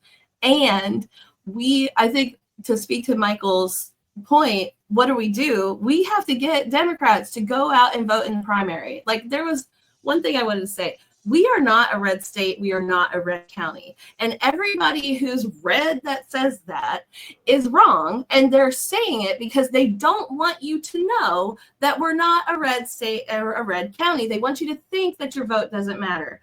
Well, your vote is the ultimate silent protest. So if we can get people, if you're in a church or if you're in a hierarchy and you don't feel like you have a voice, woman, man, child, 18 years old enough, go vote. Go vote. Pull a primary ballot and vote for somebody. We need to get people to vote because we're not red. And we're not red. Okay. We're not red. Thank you. Purple, and in the general election, nobody's checking. In the words of Destiny Wells, yes. Nobody's checking your votes in the general election. You can be a Republican and vote for a Democrat that you like as a person or for policy. Just one vote for one person does not make you a Democrat. It's not a marriage. You're probably already a Democrat. You don't even know it. It's not a marriage, right? They're afraid to say the word. Voting for a Democrat, if you're a Republican, isn't a marriage to the Democratic Party. It is a chess move. It's a chess move. Yeah, and there just may be somebody like Ethan that's that good. You just have to break party rank and vote for him. I'm extremely, extremely appealing as a person. Yeah. I check all the boxes. Hey, well, you know what's not appealing? Being acquired by the United States, at least according to the people of Greenland. But this week, Denmark summoned their U.S. envoy over claims of American interference in Greenland. So, Denmark's foreign minister summoned the top U.S. diplomat in the country for talks after the main national broadcaster reported Wednesday that at least 3 people with connections to President Trump have been carrying out covert influence operations in Greenland. One of those people allegedly compiled a list of U.S.-friendly Greenlanders, collected names of people opposed to Trump, and got locals to point out cases that could be used to cast Denmark in a bad light in American media. 2 others have tried to nurture contacts with politicians, business people, and locals, according to the report. Trump has repeatedly said he seeks U.S. jurisdiction over Greenland, a vast semi-autonomous territory of Denmark. He has not ruled out military force to take control of the mineral-rich, strategically located Arctic island. Ethan, are we still doing this Greenland thing here? Donald Trump was best friends with Jeffrey Epstein for decades and is in the files and is 100% preyed on underage girls and committed unspeakable acts. It's a fact. He will invade Greenland to avoid that subject. I have no doubt about it whatsoever. He will commit international crimes and lead us into war to avoid the fact that it is a public, like Robin Williams made the joke before he passed away that Donald Trump owning beauty pageants is like Michael Vick owning pet stores. Like this is it is everybody knows who this man is, has always known who this man is. It is not a secret. And yes, I believe Greenland is in danger because we know exactly who he is. Epstein Island. You guys want to talk about islands? Greenland's an island. I love it. I got minerals. I'm sitting here like, wait, I'm a totally different take since this is a Jewel, right? Like, I love that. Totally forgot about that. I hear Jewel, or we have a geologist in the panel here, right? We do. This wise human.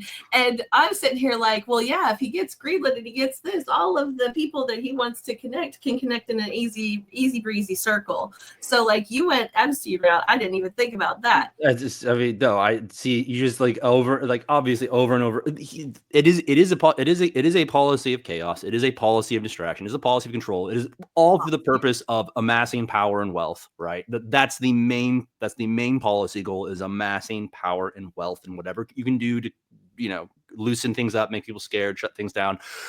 But also, and especially, there are no files. There are no files. He was never in them. It's a hoax. He's trying to save Bill Clinton, and on and on and on and on and on. Our president has committed unspeakable acts against underage girls. We know it. The evidence is there. It is so frightful that they are deploying everything they possibly can to keep their base from talking about it and to keep it out of the news.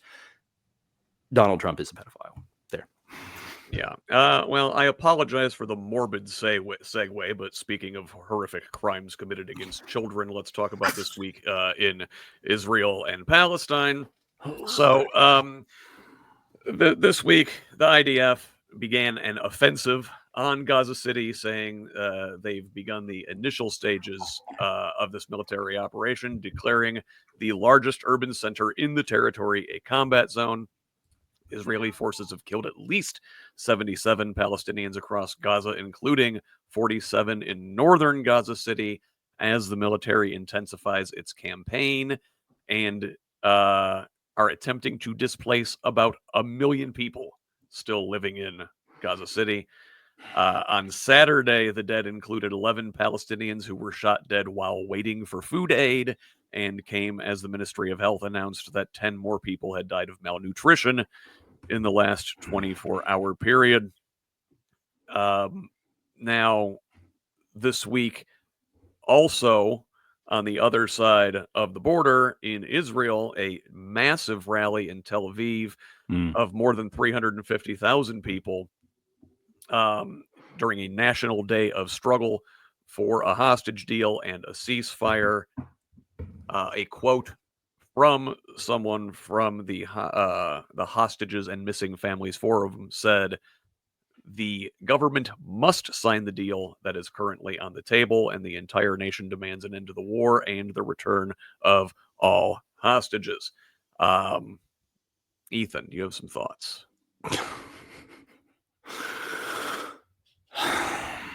Sorry, it's just a lot to like. I was like looking at some articles while you were talking about that, and it. I think that that everybody knows, because you can see the excuses that are still being made. You can see the way it's still trying to be rationalized.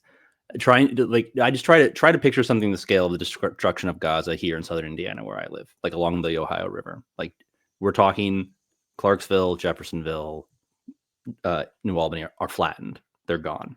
They're gone. Like half of the children who live in our area are dead. Like that's the scale of destruction and death we're talking about. And it's easy to rationalize it and push it away and create excuses until they become our children, until it becomes our cities, until it becomes our neighborhoods that are rubble, our hospitals that are gone, our doctors that have been killed, our journalists that have been targeted. And I think that something that we have not always done a good job of is contextualizing the loss and the destruction like that, is making it like, how big is Gaza City? How much death are we talking about here? Bring it into your town. You can look up your population of your town. You can look at how many children live in your area. Imagine what it would be like if that many kids had been killed by ordinance from Illinois, from a neighboring ruling power.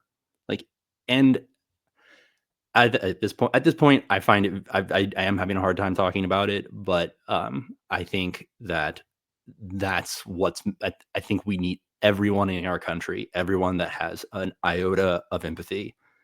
Think about what that looks like in your neighborhood and call your senator. Think about what that looks like in your town and call your senator and ask them to think about it in their neighborhood and in their town, because that's what this is. These are our kids. These are our kids. It's not about. It is no longer about like, has Hamas committed crimes? Duh. Over. Not the conversation anymore. These are our kids. They are starving to death, and we're letting it happen. Yeah, and this conflict shows no sign of stopping, and it's only expanding really over there. This week, the Israeli Air Force bombed a site in Yemen, killing the Houthi Prime Minister Ahmed al-Rahawi in the capital of Sana'a on Thursday. The Houthis have been targeting shipping in the Red Sea in solidarity with the Palestinians over the last several months. Since the start of the war nearly 2 years ago, Israel has been using its vast intelligence advantage to target proxies, Iran's proxies in the Middle East, including the Houthis, but also they assassinated Hamas's political leader last year in Tehran, and 2 months later killed the Hezbollah leader in Beirut. I should also note that this week, the U.S. government, under Secretary of State Marco Rubio, rescinded the visas of Palestinian Authority President Mahmoud Abbas, head of next month's high-level United Nations General Assembly meetings. Michael, any quick thoughts on Israel before we move on? I support the people of Israel, not their leader. I think just like we don't want to always be held to, in a general sense, to the thoughts of Donald Trump. I know certainly the folks on this don't want to. The people of Israel don't all agree with Benjamin Netanyahu either. So always keep that in mind, that we're not anti-Semitic in any way. We're anti-Netanyahu when we're talking about Israel's war crimes. Mhm. And, the typical eye for an eye, and we all go blind. If we don't, we're one human race across the globe, and we need to figure out how to live together. Yes, and there is still war taking place in Eastern Europe as well. Russia and Ukraine still going at it as we are, coming up on 3 years soon of this war. So this week, large-scale Russian air assaults. Russia launched 2 major attacks over Ukrainian cities this week, killing at least 25 people in Kiev and hitting 14 more regions of Ukraine with at least 600 drones and missiles, according to one Ukrainian official. According to a speech to his deputies, Russian Chief of Staff Valery Gerasimov also said that Russian forces now control over 99% of Ukraine's Luhansk region, 79% of the Donetsk region, 74% of the Zaporizhia region, and 76% of the Kherson region. He went on to claim that Russian troops have almost completely blockaded the city of Kupiansk and control about half of its area. So Russia also advanced in the region, the city of Dnipropetrovsk this week, confirming that Russian forces have entered that region for the first time. Renee, this thing's still grinding on, but it looks like day by day by day, Russians are making advances more and more. Yeah, it's disgusting. Like, I'm always reminded of now I forget which astronaut it was, but there's a quote on that one of them made. It was the one who took the picture of Earth from space. I think it was Neil Armstrong. I don't want to get in trouble for saying the wrong one. Where he basically says, if every world leader had to come and have this view, there would be no war, right? Like, war, what is it good for? Like, it's nothing. Absolutely nothing. But religion, territory, lack of knowing other people's, caring about other person's humanity is why we have war, and there's really no reason for it, except somebody else wants the money or whatever. And that's a very simplistic statement. I recognize that.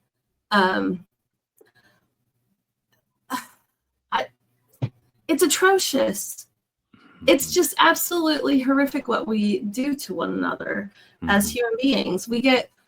If you have this belief, we get one chance to ride on this Earth spaceship, right? And we're all on it together. And instead of really leading into all of the greatness that it is and seeing the beauty that it is, we've got people out there causing destruction and ruining somebody else's opportunity to have a good life. Yeah. Why in the world would you?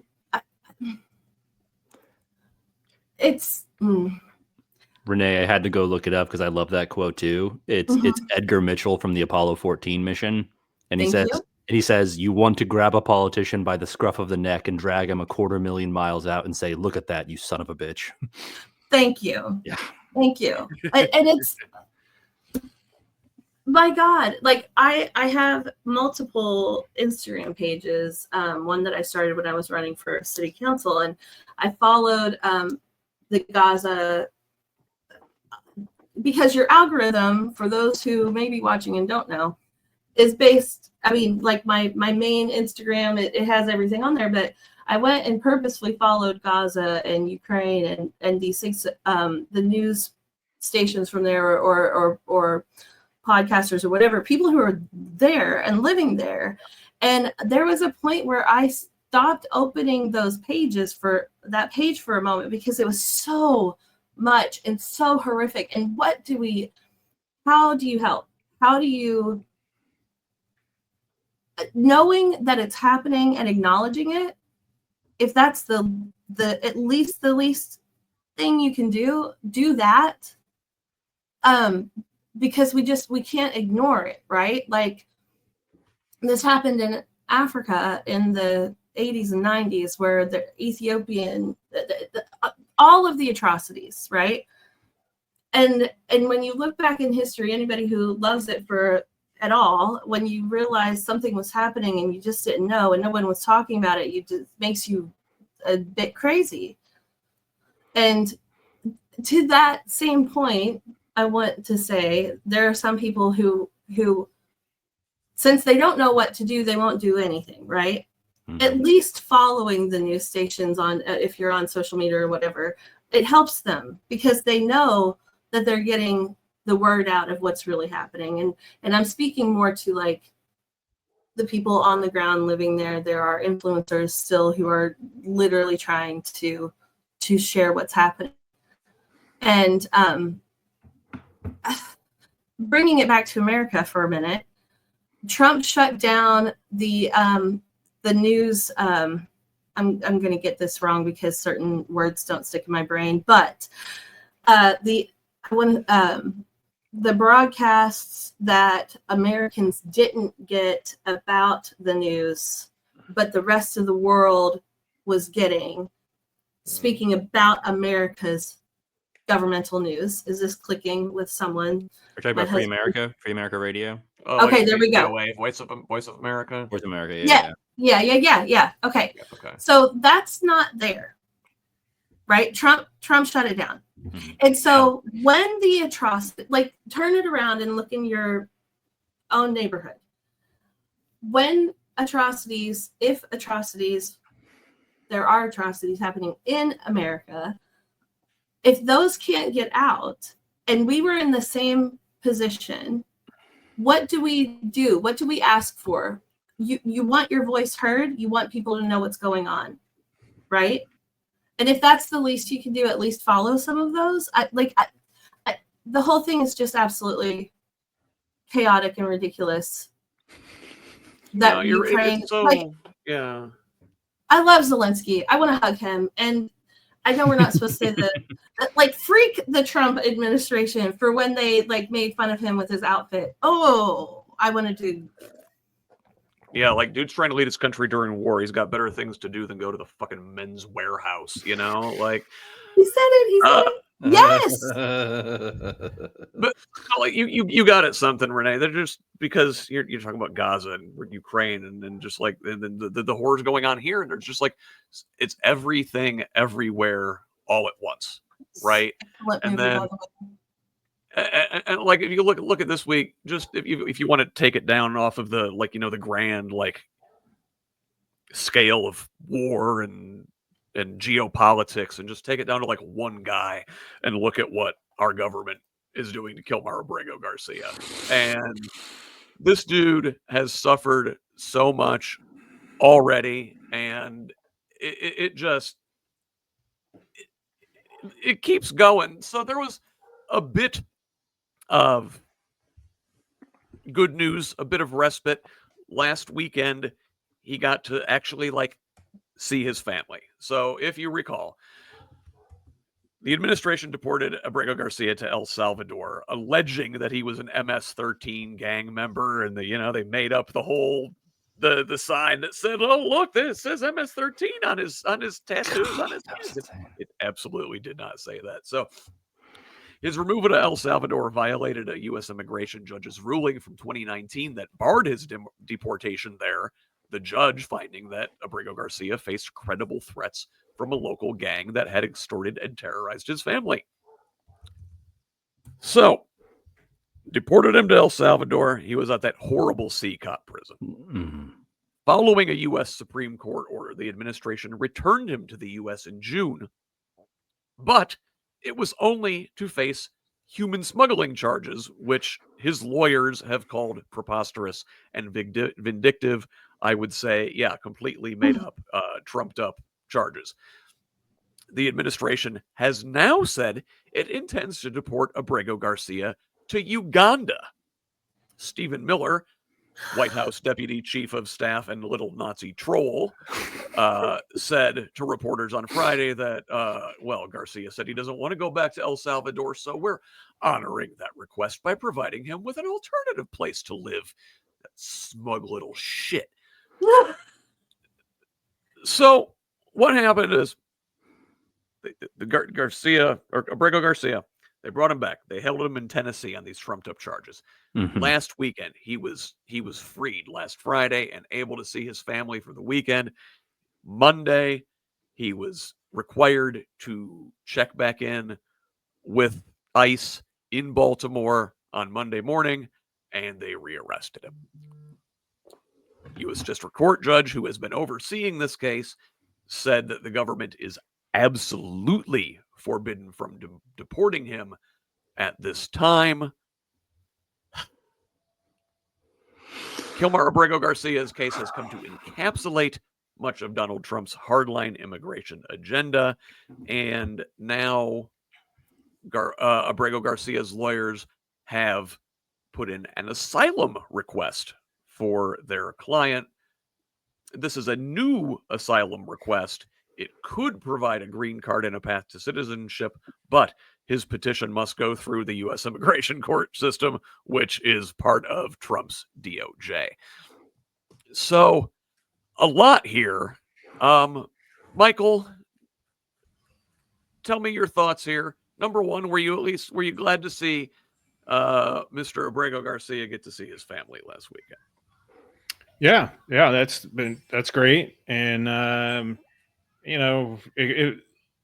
appropriate for our theme that we've come up with, the humanity and doing the work. Again, they just want to throw charges out. They don't want to work, actually look into his case. They certainly are exhausting the U.S. population on this to where they're going to get more buy-in. I just put him in jail because we're sick of hearing his name, And, it just goes along with all the themes that this administration likes to use. A lack of humanity and a lack of actually doing what needs to be done. So I wish him all the best. I wish we could get down to whatever real case there may be for the gentleman. And, I'd like to see him not in jail when he's fighting this, because that is going to hamper his defense of all these things. So he should be, whether it's out on bail or whatever. And I haven't seen anything real yet anyway. So it'd be nice for them to move on. If they really want to be dicks, they couldn't just at least slap an ankle bracelet on the guy. I mean, he's not going anywhere. Yeah. But it's particularly gross. They're trying to save and face, right? And it's like, we can't lose this poor guy. Like, we can't lose this one case. No matter what else happens, we're hanging our hat on destroying this man's life at the very least. And that's terrible. Ethan, Uganda, because it is titillating to ghouls. Uganda, because to those that take Stephen Miller seriously and do not recognize him as a reincarnated corpse, Uganda, because that's awesome. Yeah, because that's edgy, because that's cruel, because it is. Stephen Miller, Dracula called. He said you to get some sun. Yes. It is a way to flex total power and dominance over someone who has almost no power and agency. Literally, the outrage of millions is the only thing that is protecting Abrego Garcia. And it is something that everyone who was raised with conservative credentials like I was homeschooled all 12 grades. I was raised in a very conservative homeschooling movement. We were terrified of federal overreach. It was one of the biggest things we talked about. If the feds can kick down your door and haul you away and send you somewhere where your lawyer can't reach you and where your community can't reach you, that's what Democrats are trying to do. That's what the deep state is trying to do. But man, it sure is cool whenever they do it to a brown guy. This is the hypocrisy we need to talk about. This is the thing for me. This is where when I'm talking to my neighbors, when I'm talking to family, this is the point. It's it is a huge problem when the feds can do this kind of thing with impunity. Because if they can do it to Abrego Garcia, they can do it to you. And if they can, and if you think it's not going to happen to you because it's happening to Abrego Garcia, you are kidding yourself. You are kidding yourself. That's why due process is for all persons in the United States, not citizens, all persons, because the only thing that protects you from says you're a citizen is if you can prove it. And if you don't have the chance to prove it, you are the next Abrego Garcia, buddy. Exactly. And that's what you want to, grab like Victoria Spartz or Micah Beckwith by the collar and, very, very frankly, but firmly tell them that you disagree with them. Right? Secret Service, I did not just threaten grabbing these folks. But no, because they get it wrong. They're like, well, no, if you're illegal, you don't deserve due process. Well, how do you prove you're here illegally if you don't you get due process? I don't know. I don't even know where to begin. Yeah, because it's just it's cruelty for cruelty's sake. It's kind of cliche at this point to say that, but you're taking a guy who's here legally from El Salvador and you're going to ship him to Africa, someplace where he has no connection whatsoever. And I mean, again, if you're, like you were talking about being raised in a conservative environment, and to mind your own business and not be the world's police, why the hell do we have sites in Uganda where we're sending people? The dissonance is strong, Scott. The dissonance is strong. Yes, well, it is. Every movement needs yeah, go ahead. And just every movement, they want to focus on one thing, right? Because if you can get an enemy, then you can get people behind you to support your reasoning, right? And so they make enemies out of trans people right now. We've done it in the past for every thing. And so calling out what it is again, I don't want to ever give them more of a spotlight for their cruelty, but yet call out what they're doing, right? So what are they doing? They're looking for an enemy. And why are we sending them to Uganda? Let's call out the crazy, and then maybe somebody will hear and take their disillusionment. And it's when you go to the eye doctor and they number 1 or number 2, number 1 or number 2. Oh, turns out I can see better now. the little thing, right? I think a lot of people are seeing the cruelty and are revolting against it, at least internally. And when they talk to pollsters or whatever, I mean, we've seen the population's attitude toward immigration change just in the last 6-7 months, since this administration has taken power. And in a way, it's like Abrego Garcia is the become the face of it. Like he's having to kind of bear the cross for the whole endeavor. It is a good analogy. Yes. Yeah. Oh, that is, yeah. Well, because he's not a perfect victim, and that's why they love it, because you can dig into his life. He's done bad things. He's not like he has objectively done things that he is ashamed of, and that anybody that does things like that should be ashamed of. And it is not a reason to send him to Uganda. But right. he's not a perfect innocent victim. Yeah. Of course, with the idea I'd like being to find anyone who is right. Exactly. The idea that if he were not guilty of anything, they wouldn't be able to find anything guilty about him, and it wouldn't be such a big deal. But of course, we know that's not true.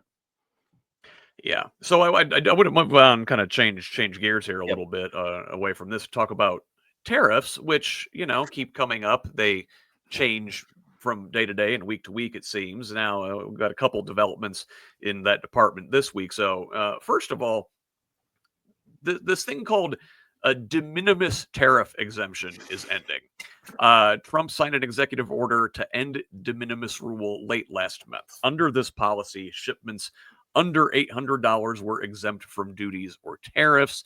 This was the way some discount retailers like Shein and Temu were selling products into the U.S. at like a huge discount. That had already ended. Trump had ended that exception for China previously. But, beginning this week, a growing list of at least 25 countries has announced that they will no longer ship certain small packages to the U.S. as the de minimis tariff exemptions are expired. Michael, you cutting back on your Temu purchases? There we go. Yeah. Well, I try not to shop there anyway. But this whole it's just another game that he wants to play, manipulate the market. He's like a little child that's like, whoa, look what I can do. And whether it's a child on when they figure out Steam on a window, right? And they're just putting their handprints everywhere and putting their face on the window and making lips and the little footprint with your hand and the dot. Like he's just like, oh, look, let me try this with the market. Let me try this with the market. Like there's lots of things. Like, yeah, can we maybe balance trade in a way that is good for our markets, their markets, however, probably, it could probably be improved. But the way it's being handled is not. It's like, again, it's just a child throwing, rolling dice and using these huge fluctuations from these declarations to gain profits, for his insider folks. So hear me out. Now, I don't know how this pertains to all these other countries, but at least with China, and you're thinking about Shein and Temu and stuff like that. I mean, I do think that that's a pretty inefficient, really carbon intensive business model. Like, I don't think we want to encourage a lot of small packages like this shipped overseas. Am I just looking for a silver lining here, Ethan? I mean, buddy, grab them wherever you can, pin them up on the ceiling. Like, yes. Let's see tariffs move trade towards a more carbon neutral direction. Sure, by halting trade. I mean, and the thing for me is that like we're talking about punishing the very poor overseas and punishing the very poor in the United States. That's what this does. Like these small packages, obviously places like Japan can be like, okay, we're just not going to do that anymore. It's too expensive. But Cambodia, Laos, like Thailand, places where like clothing is made, places where there's lots of manufacturing, they don't have that choice. Their entire economy is dependent on sending things overseas, sending things to big purchasers like the United States, primarily to low-income people in the United States who are buying cheap goods from overseas, right? We all know this. But so it's like this is who is being hurt. This is who's being hurt by the de minimis exemption going away.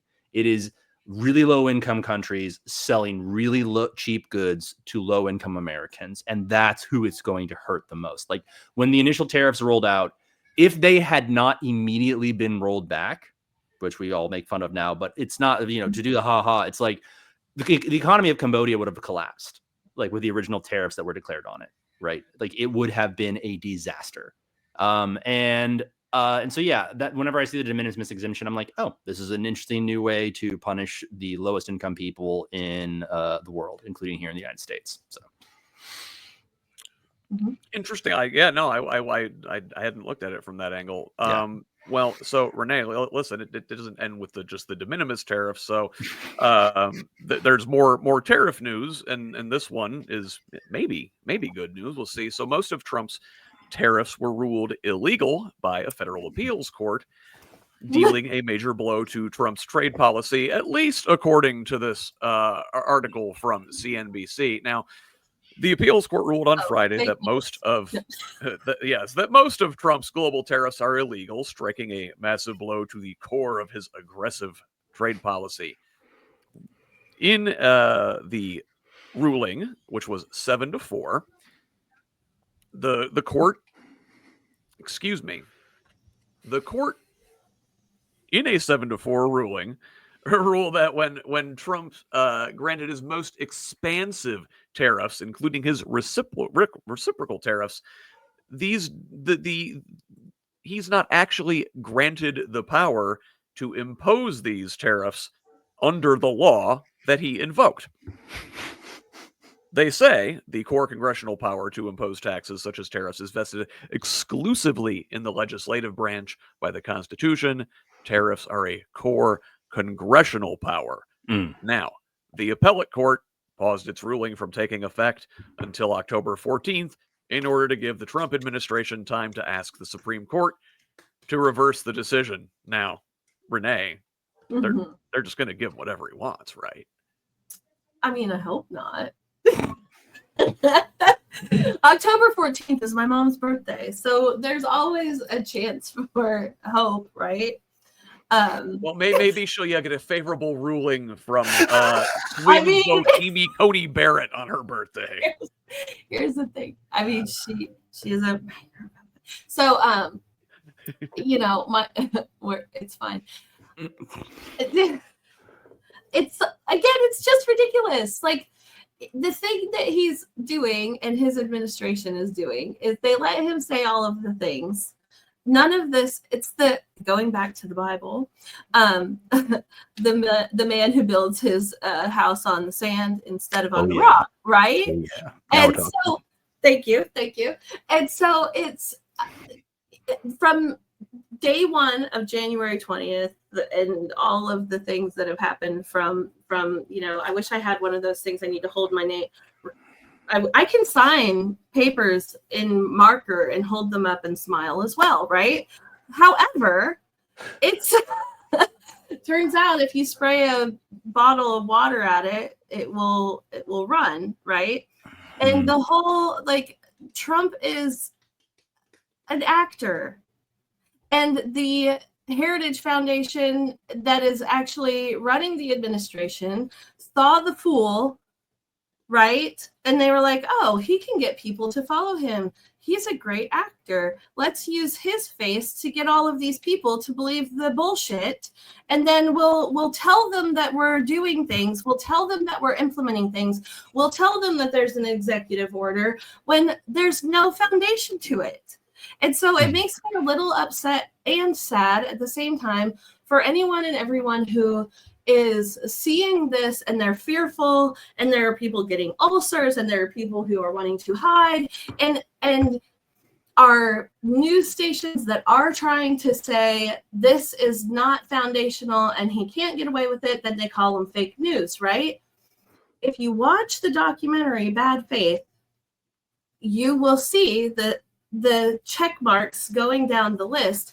And the truth of all of it is, there is no structure or foundation to any of these little, like, oh, I've signed my name on this and here's an executive order. There's no structure to it. Mm-hmm. And so there's the fear, really, for me, is that people don't recognize that the structure is not there, and they go along with the crazy because they heard it on the news or out of the White House. And we have to acknowledge that these things are not foundational truths. They've not been signed into law. And Ruth Bader Ginsburg, there was the RBG documentary that I watched a while back, and she said, you know, when I was put on the Supreme Court, there's the conservative and the liberal, and there's everything in between. And the purpose is to have the in between so that we can all have a voice. And so when you ask that, and I say, I hope not, I really do hope that there is some guardrails, someone with any bit of a backbone that will start to say, I have to have my integrity when I come out of the other side of this. Like, where are you at the end? Because this is not going to stand. This is a foundation being built on the sand. And when it falls, everyone whose name is on that list, from Aaron Houchin to Beckwith to Braun to the whole way to Washington, all of them are going there. This is history. And it's not going to look well when it comes back up. Sorry. Well, listen, if these folks have their way, they will rewrite the new history, and they will be the victors. They are. You have so many things there. There's enough people. I'm sorry, I don't mean to interrupt. Yes, and there's enough. They can't erase everything. Like, I hate what they're doing at the museum in Washington. All of that, right? They're gonna try, but there are people with integrity. There are backups of truth. And occasionally, the Supreme Court will surprise you. You know, they throw a bone every now and then. Maybe this will be one that we get. But still, things aren't looking great because, you know, you see as this administration goes on, they are further purging the federal government of any expertise and also any challenge to their ideologues, you know. So several different stories this week on that account. First of all, this from the AP. So the Trump administration is attempting to fire Lisa Cook, a governor with the Federal Reserve. And, you know, look, go figure that Trump is trying to fire the one black woman, the first black woman to ever serve in this position. Now, Trump is attempting to fire her over allegations she committed mortgage fraud when she purchased a home in 2021. This is kind of showing that the walls that are supposed to exist between certain government agencies have been broken down. They're using like private bank data from other things to drum up charges against this woman. So that's scary stuff. But she's not the only one to come under scrutiny this week. So the CDC director, Dr. Susan Monterez, who's only been there since July, has been removed from her position already, and several high-level veteran agency officials resigned after word spread about her departure. So now, like, mind you, this is somebody that was appointed during the Trump administration what, a month ago? And they're already like, oh, wait, I'm sorry, you might have too much integrity. You recall last month there was a gunman fired at the CDC, like several hundred rounds from a pharmacy across the street, killed a police officer and shot out hundreds of windows. This her ouster, which was first reported by the Post, burst into public view over several tumultuous hours on Wednesday. This I'm quoting from an article on CNN now.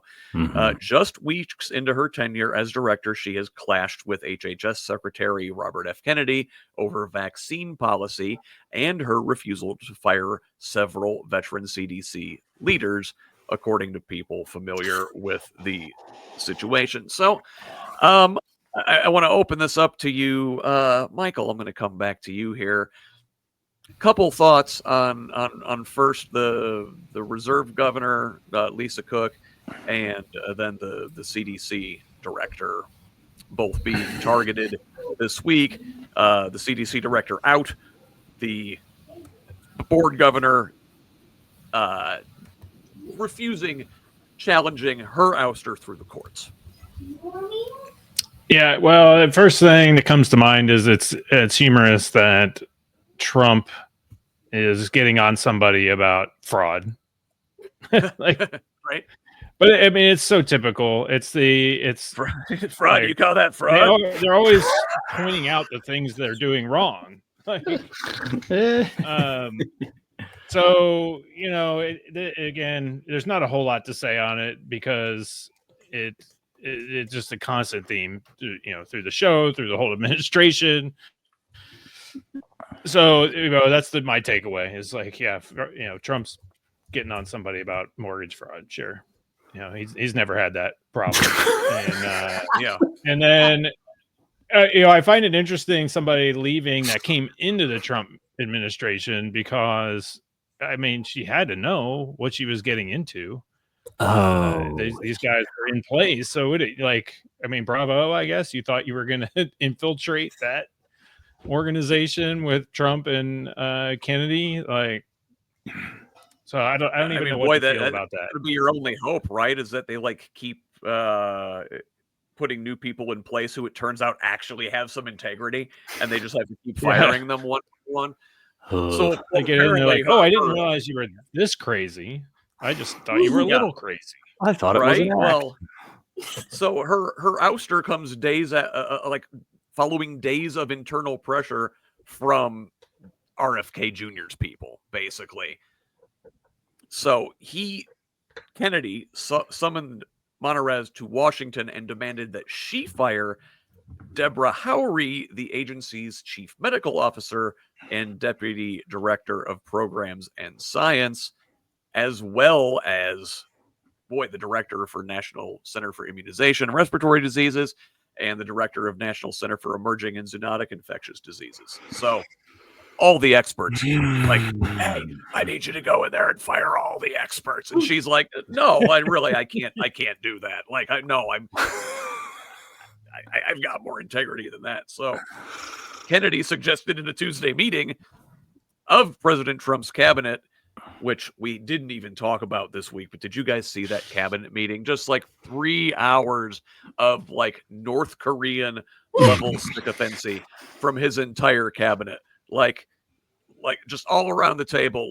Yes, sir, I've never seen someone handsome, sir. No, sir, this is the best leadership ever. No, sir, yours is the grandest penis I've ever seen. So, 3 hours of this garbage. But during that cabinet meeting, Kennedy said that HHS would reveal research in September that showed certain interventions now are clearly, almost certainly causing autism. He's still on this thing, even though it's been clearly debunked. Robert F. Kennedy, correct me, Ethan. Would I be wrong to say that he is essentially a eugenicist? So I don't think that's fair. I don't think that's unfair. And especially if you're not using it, because I mean, terms get used pejoratively when they can be used in a really specific and tight sense. When like the line between herd immunity and eugenics and like eugenics is so thin that it should disturb anybody that uses the terms. I mean, obviously, you want broad immunity to chickenpox, you want broad immunity to polio, and vaccines are a really, really good way to do that. In fact, they're so much better way to do that we don't have polio anymore, or we used to not have polio anymore. And the desire to have someone powerful and reassuring tell you that the thing that you are anxious about has a really simple solution that's very comforting to you is very powerful. It's very powerful. And vaccines are complicated. Vaccines are mandated by the state. Boo. And vaccines are and because there's lots and lots and lots of great content on this. I understand. I am very good friends with smart people, educated people, people in the healthcare system that are vaccine skeptics, that are worried about vaccines. And you have to be able to have really open, like respectful conversations about it and be like, you can look at little micro examples. You can look at little micro examples. And the thing that I saw that really helped persuade me on this issue is that it's like, there is few things that have been as well studied as vaccines at this point. There are few things that have been studied longer than vaccines at this point. And vaccines are safe. They are safe like seat belts are safe. They are safe like locks on your doors are safe. Things can go wrong and do go wrong. And not only that, do you know why we know that? It's because they keep a record of how they go wrong. The same people that you're saying are trying to cover it up or trying to like push vaccines on you. You know where you're going to find the records of harm from vaccines? The same organization, because they care about it. They know that it doesn't always work, that there are adverse reactions, but across the board, it is safe like a seatbelt is safe. People get stuck in their cars when they get in a car crash sometimes because of their seatbelt and they can't escape and they die. That has happened. And I can show you horrifying, terrifying examples of people getting stuck in their car because of the seatbelt. You should buckle your seatbelt. You really, really should. It's really much, much safer and saves lives when you do. Yeah, no, that's a good analogy, and but you point this out. I was fighting with my dad last weekend. We have our weekly call, and he's a Republican, and so we occasionally tussle. And one of the things I went at him about was like, Republicans govern by anecdote. They scientific evidence be damned. If you know a guy, then that's the story that's going to stick, right? And it's always like, oh, I know a guy, or I went to school with a guy, or my best friend's second cousin's former roommate like went to school with a guy. It's like, yep. And there's no getting through to those people. But generally, I think, and Renee would correct me if I'm wrong, I think this administration is just generally hostile to the scientific method, because it involves inquiry. It involves asking questions. It is antithetical to this very authoritarian framework that we were discussing. There's just what the leader says. There is not, okay, well, let's study that, and let's study it again, and let's ask questions, and let's refine it. Just like last week on the podcast, I was talking to the professor here at IU. It's from the AAUP, and talking about the attack on higher education at large. It's like, well, university, higher education is basically just like the scientific method applied to all of the things, right? They want knowledge. They want they want the scientific method out of government entirely, and they just want hierarchy and what the leader says. Yeah, they've been prepping us for that whole conversation since. I mean, I say us. I'm an only child, and I was raised in church, but everything you just said is everything I heard every single time I was in the doors, right? And they say, oh, separation of church and state. No, they don't. They want church. They want the state to be the church, right? They do. And if you take scientific method out of the equation, they're terrified of questions. They're terrified of questions, because if you ask questions and Number one, they're afraid they won't have an answer, right? People are expected, if somebody asks a question, to have an answer. And then if you ask questions, you're going to get to a truth, or at least to a point where you don't have an answer. And, you're told in church not to question the pastor. You never question the word of God. You never question and so they set up the administration and our whatever to look like the person who hears from God. And it's like, well, turns out if that's your argument, and you pulling from that again, is we all can hear from God. And what is God? And that's a whole other question. However,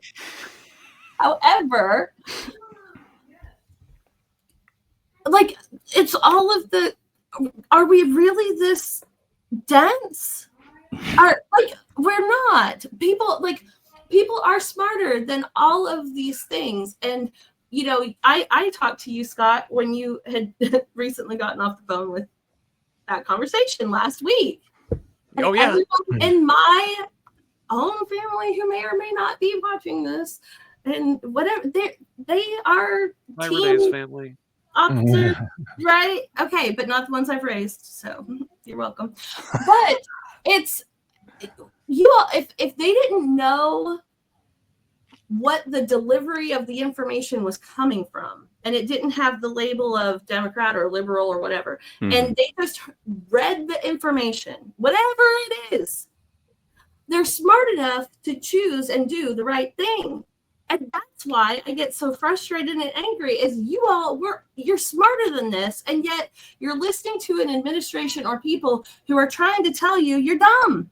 And at any point when you're smart and have a thought on your own, then you're supposed to question it, and maybe they know something that I don't know, or my friend got sick because they had whatever it was. And you're right, Scott, you're right, because they think that if I'll just stop. I'm speaking to the choir. I'm preaching to the choir, like you all know. And we can all be better than that, and we have to be. Yeah. But it helps to talk it out. It helps to go through this. It helps to talk about people we know and maybe how they get there. Because I do think a lot. What is like the all off of us ramp are trying or to the put on ourselves ramp? in that mind. Right? What's the off ramp or the on ramp? How do we have the conversation without destroying relationship and create relationship? Right? Yeah. I say it as if I'm mad or irritated, and there's a huge part of that is I am mad, and I am irritated, and I am disappointed, and then I'm frustrated that I love these people who believe this stuff. Yeah.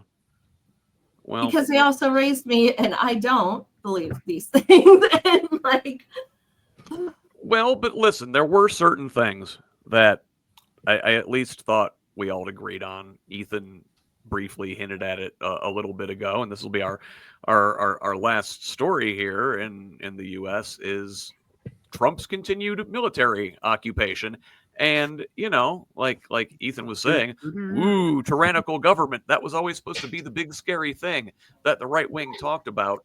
And I thought we all agreed on that one, that troops in American streets was bad, that we shouldn't have that. And again, if you look at the statistics, if you look at the polling, people agree. But we're going to find out, as you talk to people, like I found out talking to my dad last weekend, there are folks on the right who are going to say, maybe it's not such a bad idea. I don't know, Michael. So the Trump occupation continued in Washington, right? They're still there, intimidating folks, doing a whole lot of standing around. But it looks like Trump is laying the groundwork to send troops into Chicago next. And Chicago Mayor Brandon Johnson signed an executive order to do his best, basically, within his power to resist a planned immigration crackdown and National Guard deployment in his city. So it's called the Protecting Chicago executive order. He signed it yesterday as the Trump administration prepares to conduct a major immigration enforcement operation, possibly starting this week. Sources say hundreds of immigration enforcement agents could be coming to Chicago, and they are expected to be stationed at Naval Station Great Lakes, which a lot of people I know who've been in the Navy went through there, did their training in there, and probably are none too happy to find that this place is going to be used for, unconstitutional, illegal detentions. And leaders from all levels of the government have been calling out the plans, including Governor J.B. Pritzker. Michael, did you see Pritzker's speech earlier this week?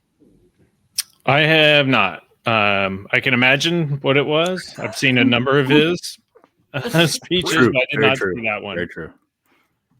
Pritzker gave quite a barn burner. On Monday, he railed against the president for suggesting he would deploy federal forces and accused the administration of, quote, searching for ways to lay out the groundwork to circumvent our democracy, militarize our cities, and end elections.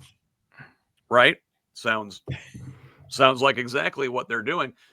But Pritzker continued, if this was really about fighting crime and making the streets safe, what possible justification could the White House have for planning such an exceptional action without any conversations or consultations with the governor, the mayor, or the police?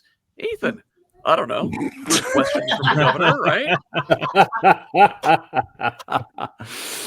Yes. We talked briefly about the fantasy of control, the fantasy of total domination, of being able to, it's the outlaw sheriff that rolls in the Western movie. It's the rogue captain, leaving his unit to go do what has to be done. It's Kiefer Sutherland in 24. It's this fantasy that about power and justice through violence that just has white guys are just gripped in, and especially as you tend towards more extremism. And I just want to say two words to every American citizen, everyone in Chicago, everyone in DC: jury annulment. Okay, like that's what we were seeing with the Sandwich Man, right? I wanted to talk about this guy. Yeah, Sandwich Man hits a Fed with his sandwich, almost gets away. Really impressive running, good for him. Everybody, don't skip cardio. You cannot afford to skip cardio. But he smacks a federal officer with occupying DC with a sandwich, is arrested, and they cannot get a grand jury to convict this man. Say it again. Jury what? Say it again. Jury annulment. It is what happens and it is a power that is vested in the people by the law, by the Constitution, where if the jury, and this is why trial by jury is so important, it's why trial by jury has almost ceased to exist in our country. I think it's less than 1% of all cases actually gets a trial by jury in the U.S. anymore. If the jury believes that even though the person may have actually broken the law, that they object to them being prosecuted in this way, or they object to this reason, the jury can look at the judge and look at the prosecution and look at the state and say, no. Because it puts the founders wanted to put that power in the hands of the peers of the person who is on trial. So Chicago, DC, they're looking at sending troops to Indiana. Jury annulment. Stand up for your neighbors. Love your neighbor. Resist this overreach of federal power. That is not a response to crime. That's nonsense. You can look at the statistics. You can look if it were about crime, there are 100 different ways, including Pritzker's own statements. Why aren't you talking to the governor? Why aren't you talking to the mayor? Why doesn't the Chicago Police Department know anything about what you're trying to do here? This is about power. It's about control.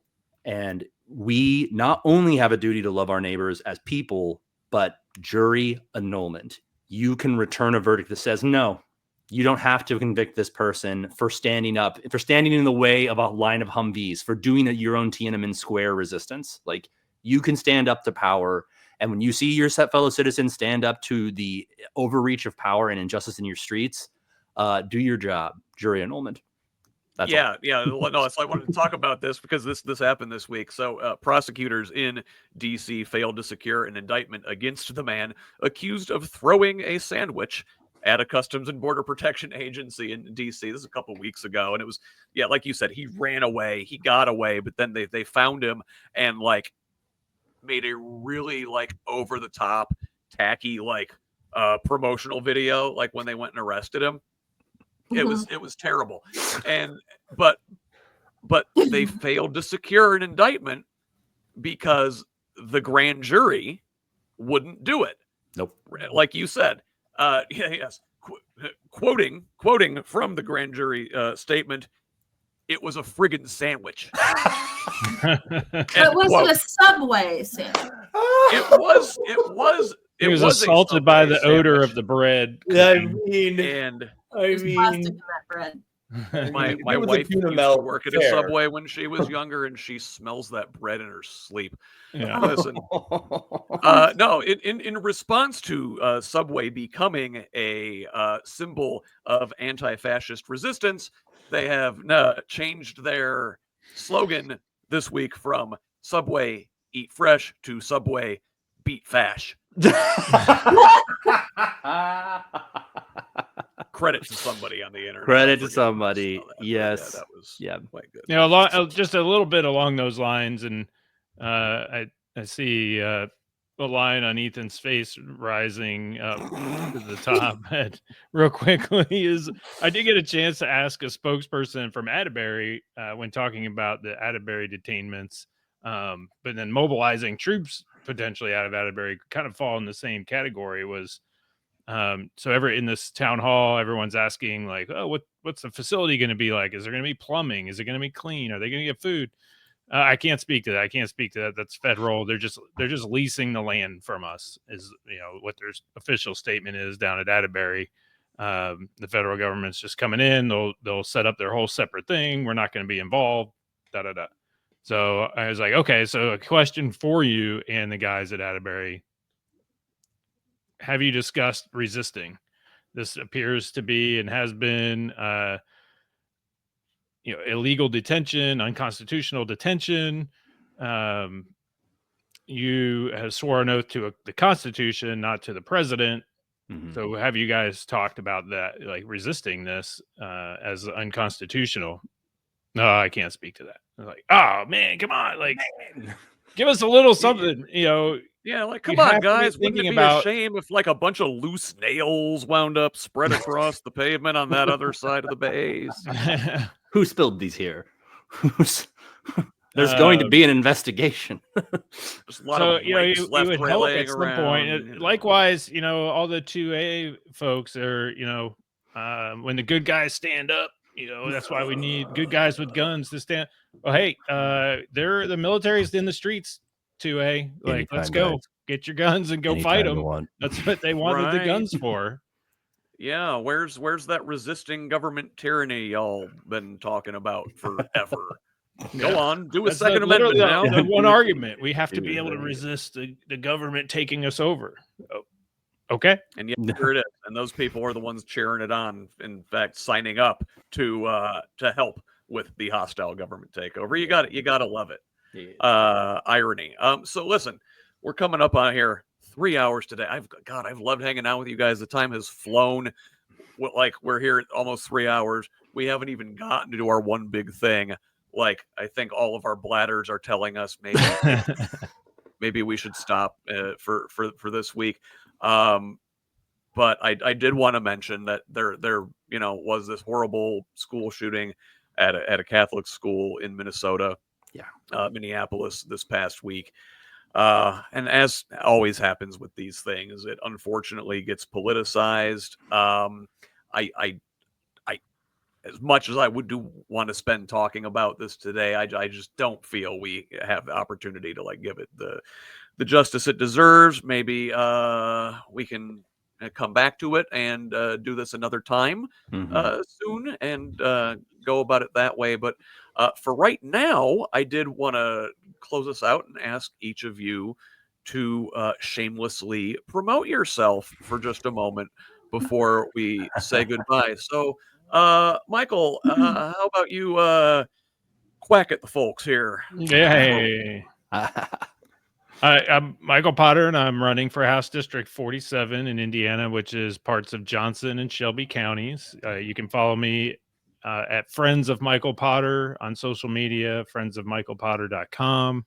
And my email is friendsofmichaelpotter@gmail.com. And my real claim to fame is I'm the husband of candidate for Secretary of State Blythe Potter. Yeah, Michael, you really outkicked your cover.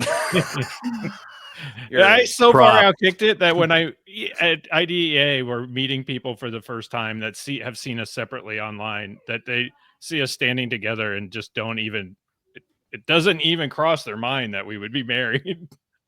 That's how far I outkicked my coverage. No, Michael's great. We all love Mike. We give you a hard time. Ethan, where can the good folk find you? I'm on the social medias. If you search for Ethan Sweetland-May, I'm the only one. And I am running for a state Senate seat in District 47. That's New Albany, Corydon, Salem, Mockport. There's about 130,000 of us, and I think we're ready for something new. We're ready for real leadership. We're ready for real leadership that represents us. So you can find me on all the socials that way. I'm having a campaign launch party on September 12th. That is a Friday.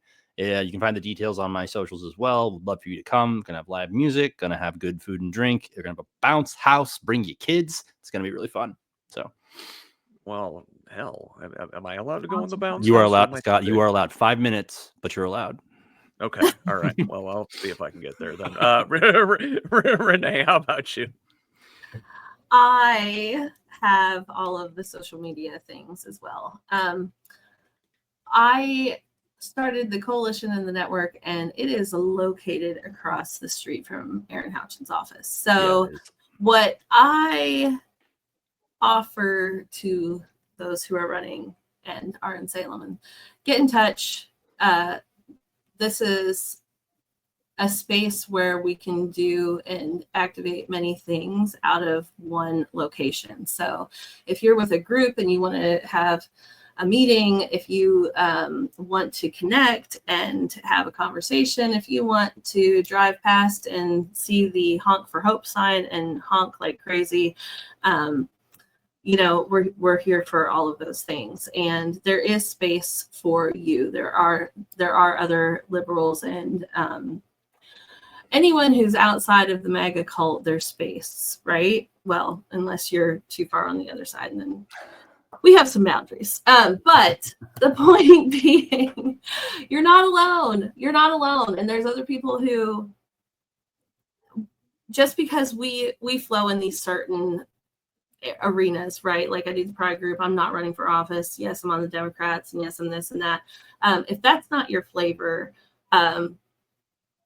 bring your flavor on by, and we'll see if there's other people who have and want connection in that same way. So, social media, Community Action Coalition. We've got the Washington County Pride QSA public Facebook group, and I am on Renee Mather Political on Facebook and Instagram.